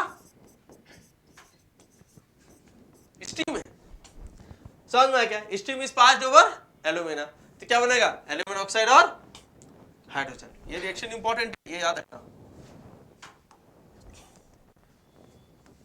फिर से बता रहा हूं, एल्यूमिनियम को ऑक्सीजन में रखोगे तो क्या बनेगा, एल्यूमिनियम ऑक्साइड, पानी में रखोगे तो भी एल्यूमिनियम ऑक्साइड बनेगा, बट वहां पे हाइड्रोजन गैस नहीं बनेगा, यहाँ पे क्या बनेगा बेटा। हाँ, ये चीजें याद रखने का है, ये चीजें याद रखने का, ठीक है। Next, magnesium react with dilute hydrochloric acid, salt बनेगा और हाइड्रोजन गैस। ये तुमको बता देता हूँ, यहाँ पे टिप्स से देता हूँ। कोई सा भी मेटल एसिड के साथ, एसिड मिनरल एसिड हो तो अच्छा है ना, जल्दी रिएक्शन देता है। कोई सा भी मेटल एसिड के साथ रिएक्शन करके उसी मेटल का सॉल्ट बनाता है और हाइड्रोजन गैस निकलता है। अब तुम यहाँ पे बदलते जाओ, सोडियम लो, पोटेशियम लो, कैल्शियम लो, मैग्नीशियम लो, आयरन लो, जिंक लो, कोबाल्ट लो, निकेल लो। समझ में आया क्या? सभी एसिड के साथ रिएक्शन क्या करता है, करके उसी के सॉल्ट बनाएंगे, हाइड्रोजन गैस निकलेगा। हम लोग देखो लैब में जिंक के ग्रेनुअल्स लिए थे, समझ में आ रहा है? ठीक है। एल्यूमिनियम इज ट्रीटेड विथ, हाँ एल्यूमिनियम जो है, फिर से मैंने बोला मेटल का एसिड के साथ रिएक्शन करो, बात समझ, बैलेंसिंग मत भूलना, है ना, बैलेंसिंग मत भूलना। अच्छा, जिंक इज रिएक्ट विथ, फिर से वही बात, कोई सा भी मेटल एसिड के साथ, मेटल के सॉल्ट, हाइड्रोजन गैस। याद है क्या? ठीक है। मेटल अब डायरेक्ट सॉल्ट ये इसके साथ हैलोजन के साथ रिएक्शन करता है, इसको हैलोजनेशन रिएक्शन बोलते हैं। सोडियम क्लोराइड NaCl है ना बनाएगा। क्लियर, समझ में आ रहा है बेटा? ये सभी इंपॉर्टेंट है। अब ये आता है बेटा नॉन मेटल। नॉन मेटल, सभी नॉन मेटल नहीं, कुछ नॉन मेटल ऑक्सीजन के साथ रिएक्शन करके क्या बनाएंगे, उसी के ऑक्साइड, सल्फर डाइऑक्साइड। जिस तरह मेटल ऑक्सीजन के साथ मिलकर मेटल के ऑक्साइड बनाते हैं, इसी तरह नॉन मेटल बनाता है, लेकिन सभी नॉन मेटल नहीं। सल्फर बनाएगा, है ना। क्लोरीन देखो वाटर के साथ रिएक्शन करके हाइपो, है ना, हाइपोक्लोरस बनाता है। ये चीजें याद रखना, HOCl हाइपोक्लोरस बनाता है और हाइड्रोक्लोरिक एसिड बनता है। Clear? Chlorine treated with hydrobromic acid, फिर से भाई, अरे वो HCl था, ये HBr है ना। ये हाइड्रोक्लोरिक एसिड और ब्रोमीन। हाँ, नेक्स्ट, हाइड्रोजन सल्फर के साथ रिएक्शन करके क्या बनाएगा, हाइड्रोजन सल्फाइड, हाइड्राइड से बोलते हैं इसको, बॉइलिंग सल्फर लिख रहा है। ठीक है, कुछ 15-16 से लिए हैं, ये करते हैं। Sodium aluminate is treated, sodium aluminate याद आ रहा है? सोडियम एल्यूमिनेट अगर वाटर के साथ रिएक्शन करेगा, क्लियर, ये याद रखना बेटा, sodium aluminate react with water form sodium hydroxide और एल्यूमिनियम ट्राइहाइड्रोक्साइड। बात समझ में आई क्या? एल्यूमिनियम ट्राइहाइड्रोक्साइड, ये बहुत इंपॉर्टेंट है। क्लियर? थोड़ा सा बताए तो, सोडियम एल्यूमिनेट वाटर के साथ रिएक्शन कर रहा है, ठीक है। तुमको पता है मेटल के ऑक्साइड क्या होता है बेटा, बेस। नॉन मेटल के ऑक्साइड क्या होता है, एसिड। ठीक है, तो ये जो बेसिक नेचर है, स्लाइटली बेसिक नेचर है, वो वाटर के साथ, न्यूट्रल के साथ क्या बनाएंगे, बेस। बात समझ में आया क्या? ध्यान रखना। Dry aluminium hydroxide is ignited at 1000 degree Celsius. ठीक है, तो ड्राई को क्या बोलते हैं बेटा, जल्दी बताओ, एनहाइड्रस। क्या बोलते हैं बेटा, एनहाइड्रस। एनहाइड्रस एल्यूमिनियम हाइड्रोक्साइड, है ना, एट 1000, है ना, हाई टेम्परेचर 1000 डिग्री सेल्सियस पे एल्यूमिनियम ऑक्साइड बनाएगा और वाटर बनेगा। ये वाटर जो बनेगा बेटा, स्टीम बूम बन के उड़ जाएगा। अरे 1000 का, क्लियर। जिंक सल्फाइड, है ना, ये कुछ याद आया? कौन सा प्रोसेस, रोस्टिंग। होशियार हो गया भाई तुम लोग। सल्फाइड का क्या करते हैं, ऑक्सीजन के प्रेजेंट में हीट कर रहे हैं तो रोस्टिंग, क्योंकि जिंक ऑक्साइड चाहिए होता है, SO2 का गैस निकलेगा। ठीक है, नेक्स्ट, फिर से कार्बोनेट है, ऑक्सीजन दिख रहा है क्या, हाँ, कार्बोनेट का हीट कर रहे हैं, फिर से ऑक्साइड बना रहा है, CO2 निकल रहा है। कौन सा प्रोसेस, कैल्सिनेशन। C से कार्बोनेट, C से कैल्सिनेशन। ठीक है, नेक्स्ट, जिंक ऑक्साइड, ये क्या है, रिडक्शन। याद है ना, मैंने बोला था कार्बोनेट और सल्फाइड का डायरेक्टली रिडक्शन नहीं कर सकते, तो उसको किसमें बदलना, ऑक्साइड्स में। और ये क्या है बेटा, रिड्यूसिंग एजेंट। कौन है, ये कार्बन इसके ऑक्सीजन को लेके भाग जाएगा। मैं तो चाह रहा था कि मेरे को मेटल मिल जाए, जिंक। नहीं समझे, समझ में आया क्या, रिड्यूसिंग एजेंट। आयरन ऑक्साइड, याद है, आयरन पैराइट। ठीक है, एल्यूमिनियम के साथ रिएक्शन करके, अब जाहिर सी बात है रिएक्टिविटी सीरीज है ना, ऑल्टो जेन फेरारी। ऑल्टो ऊपर, जेन के बाद फेरारी, आयरन नीचे है, तो रिएक्टिविटी कौन सीरीज में कौन जीतेगा, एल्यूमिनियम, है ना। तो यहां पर इस वॉर में आयरन अलग हो जाएगा, जीतेगा एल्यूमिनियम ऑक्साइड। रिएक्शन कैसा हो जाएगा? आयनिक कंपाउंड्स के, है ना, जो प्रॉपर्टीज हैं वो प्रॉपर्टीज क्या क्या है, ठीक है, जो हम लोगों ने पढ़े। सबसे पहले इनके पास स्ट्रॉन्ग अट्रैक्टिव फोर्स होगा। रीजन, दो लोग हैं इसमें, दोनों अपोजिट हैं, एक है आपको कटायन और दूसरा कौन है, अनायन, है ना, इसकी वजह से स्ट्रॉन्ग अट्रैक्टिव फोर्स होगा इसमें। Second point, they are generally brittle, है ना, आयनिक कंपाउंड इजीली टूटते हैं भाई, they are not malleable, ductile ऐसे नहीं होते, मारोगे हैमर करेगा एकदम छोटे छोटे पाउडर फॉर्म में टूट जाएंगे। They have high melting point, भाई आयनिक कंपाउंड का स्ट्रॉन्ग बॉन्ड होता है, पहले भी हम लोग कर चुके हैं, मेल्टिंग पॉइंट और बॉइलिंग पॉइंट दोनों MPBP इसका हाई होता है क्योंकि स्ट्रॉन्ग बॉन्ड है, तोड़ने के लिए ज्यादा एनर्जी लगेगा, ठीक है। Fourth point, they are soluble in water like dissolve in like, ionic compound जो होते हैं बेटा वो पोलर होते हैं, पानी भी अपना polar, like dissolve in like, पानी में डिसॉल्व हो जाएगा, लेकिन इनसॉल्युबल होंगे ये non polar solvent like kerosene में, पेट्रोल में, डीजल में, इसमें डिसॉल्व नहीं होते क्योंकि अपना आयनिक कंपाउंड पोलर होता है और ये सब नॉन पोलर है, ठीक है, तो पोलर नॉन पोलर में कभी डिसॉल्व नहीं होगा, ठीक है। Ionic compounds can not conduct electricity in solid state, अगर इनको इलेक्ट्रिसिटी कंडक्ट करना है तो उसका स्टेट क्या होना चाहिए, या तो मोल्टेन होना चाहिए या तो एक्वेस स्टेट, एक्वेस सॉल्यूशन होना चाहिए। क्लियर? नाउ सेकेंड क्वेश्चन, ठीक है, write a neat level, okay, level diagram describes the hydraulic separation. Hydraulic separation कौन सा मेथड है बेटा? कॉन्सेंट्रेशन, कौन सा? कॉन्सेंट्रेशन ऑफ ओर, उसका एक मेथड है, उसमें से हाइड्रोलिक है ना, इसे बाद में पढ़ लेंगे, पहले देख लेते हैं हो क्या रहा है। सबसे पहले ये आपका यहाँ पर पाउडर्ड डाला गया, मतलब यहाँ पे ग्राइंड करके डाला गया है, क्या? मिनरल ऑयल्स, ठीक है। ये आपको टेपर्ड होते हैं, टेपर आपको दो जगह मिलेगा, ऊपर में भी है जहाँ पर से आपको फीड किया जा रहा है, जहाँ पर से आप पाउडर्ड ओर को फीड कर रहे हो, और जहाँ पर से आपका ये वाला जो टैंक है वो भी यहाँ पे टेपर है। यहाँ से वाटर का आपको इनलेट हो गया और इस जगह से क्या हो गया, आउट, यहाँ से बाहर निकल रहा है। बाहर निकलने वाला जो है वो पानी वो आपको गैंग पार्टिकल्स के साथ निकलेगा, और मेटल ओर जो होते हैं वो हेवी होते हैं, ग्रेविटेशन की वजह से वो यहाँ पे डिपॉजिट होंगे, तो इस तरह से सेपरेट हो जाता है। जो हेवी नॉन इम्प्योरिटीज़ है ना, नॉन प्रॉफिटेबल इम्प्योरिटीज़ है, उसको आप एक्सट्रैक्ट कर ले रहे हो। अब मेथड में सिंपल है, इसको एक बार क्विक रिव्यू करते हैं। The hydraulic separation method is based on the working of a milk, this is a tapering vessels similar to that used in a grinding mill. It's open in a tank like container that is taper on lower side. पहले इसके बारे में बताया गया, फिर इसके बारे में बताया कि ये टेपर है।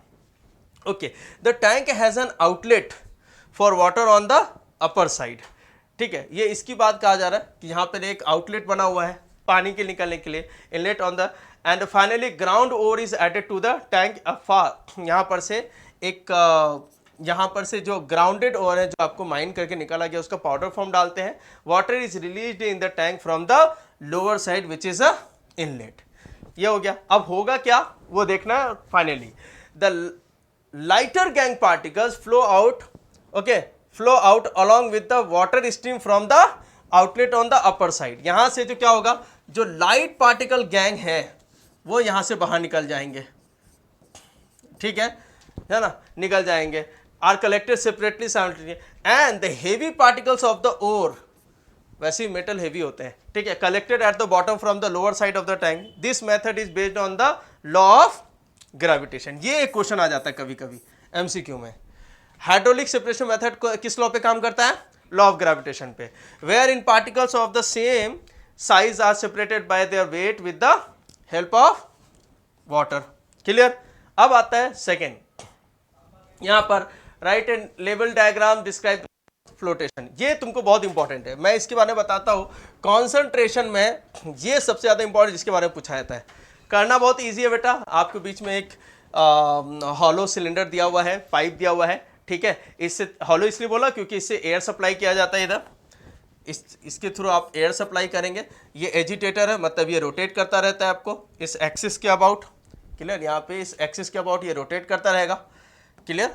और फ्रोथ क्या होता है? Actually froth is a foam, है ना, मिक्सचर ऑफ आपका जो ऑयल है, जो पानी है, जो स्लरी है उसका वहाँ से।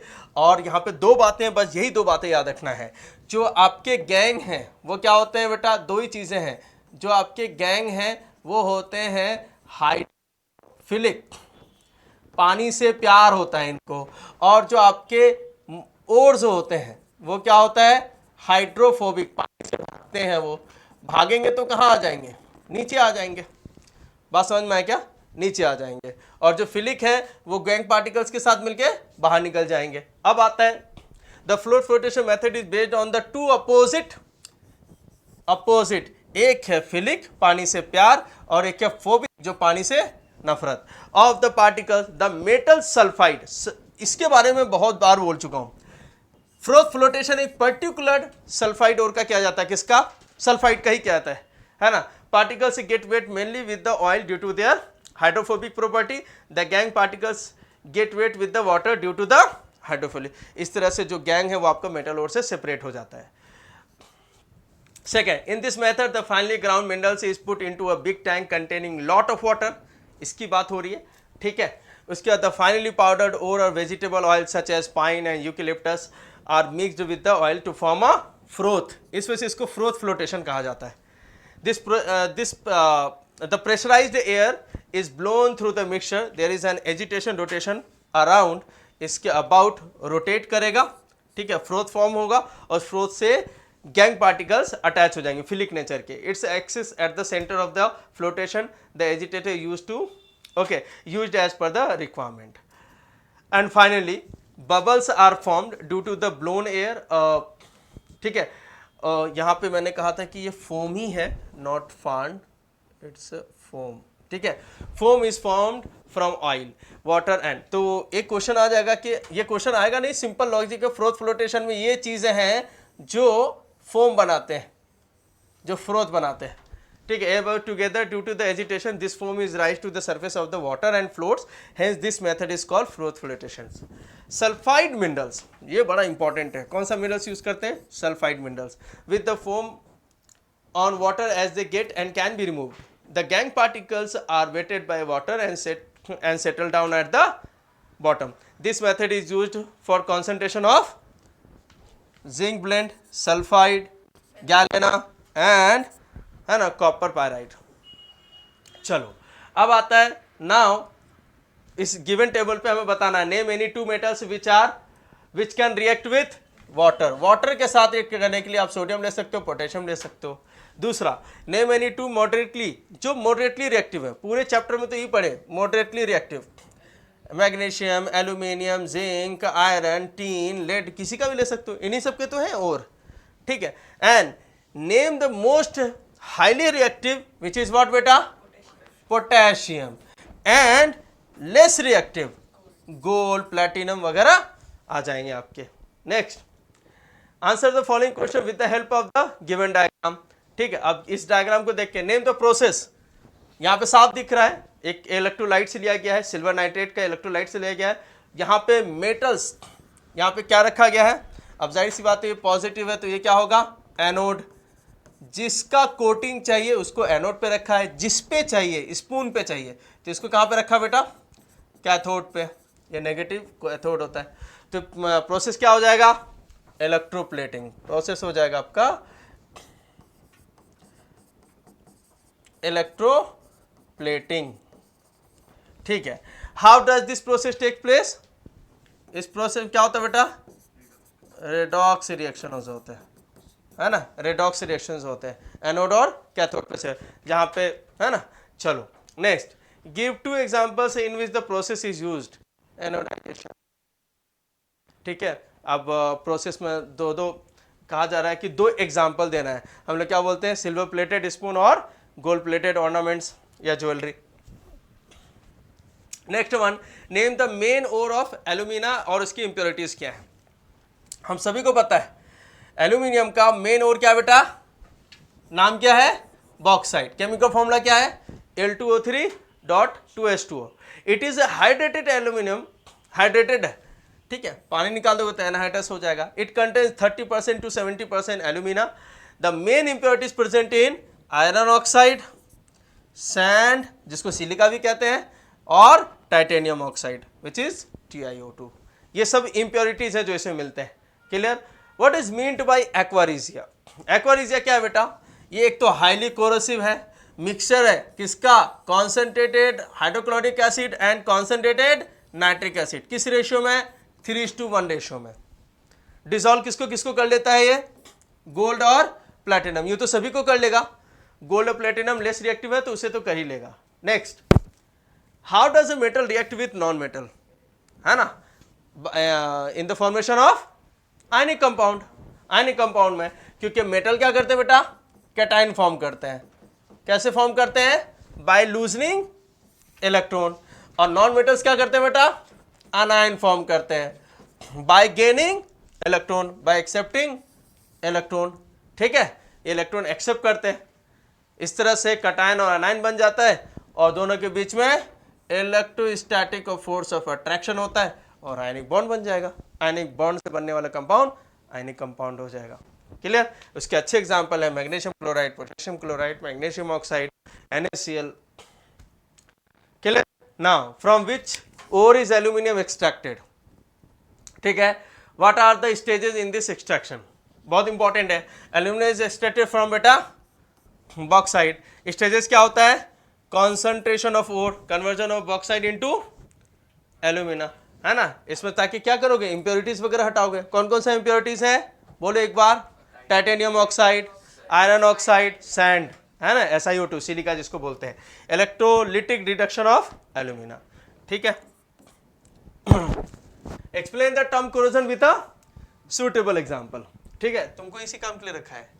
हाँ चलो, explain the term corrosion with a suitable example. The process, ये हम लोग पढ़ चुके बेटा, पहले भी पढ़ चुके हैं। The process in which a metal is destroyed gradually by the action of air, moisture and chemical on its surface is called corrosion. Corrosion is degradation of material due to the reaction which its environment. ये हम लोग पहले कर चुके हैं। ठीक है, now explain different methods to prevent corrosion of metals. क्या क्या मेथड करेंगे, गैल्वेनाइजिंग, कोटिंग का है। गैल्वेनाइजिंग में किसका कोटिंग करते हैं बेटा, जिंक का, आयरन के ऊपर में। टिनिंग में टीन का। ठीक है, इलेक्ट्रोप्लेटिंग में किसी भी मेटल के किसी भी, जैसे electro gold plated, silver plated, है ना। अच्छा, एनोडाइजिंग में जो मेटल है उसी के ऑक्साइड्स का, वेरी गुड। अलॉइंग में दो या दो से ज्यादा मेटल को मिक्स कर देते हैं। ये सब क्या है, टू प्रिवेंट द कोरोजन। ये सब एक मेथड है, समझ में आया क्या, चलेगा। Are the different methods to prevent metal being corroded. ठीक है, अच्छा क्लियर है बेटा। Next, what write 3 methods of preventing rusting of. 3 method बताना है जो आयरन को प्रिवेंट करे रस्टिंग से। ठीक है, the rusting of iron can be prevented by, paint कर लो लेकिन टेम्पररी है, ऑयल कर लो टेम्पररी है, ग्रीसिंग और, है ना, वैनिशिंग कर लो, सब क्या है, टेम्पररी है, थोड़े समय तक के लिए। बात समझ में आया क्या। गैल्वेनाइजिंग लंबे समय तक, जैसे हमने करवा के रखा है। गैल्वेनाइजिंग किसका कोटिंग होता है, जिंक का। So galvanization is another method of protecting iron from rusting by coating iron with thin layer of zinc. और तीसरा मेथड क्या करोगे बेटा, corrosion of iron is prevented by coating iron with non corrosive substances like carbon. ठीक है, this process termed as alloying.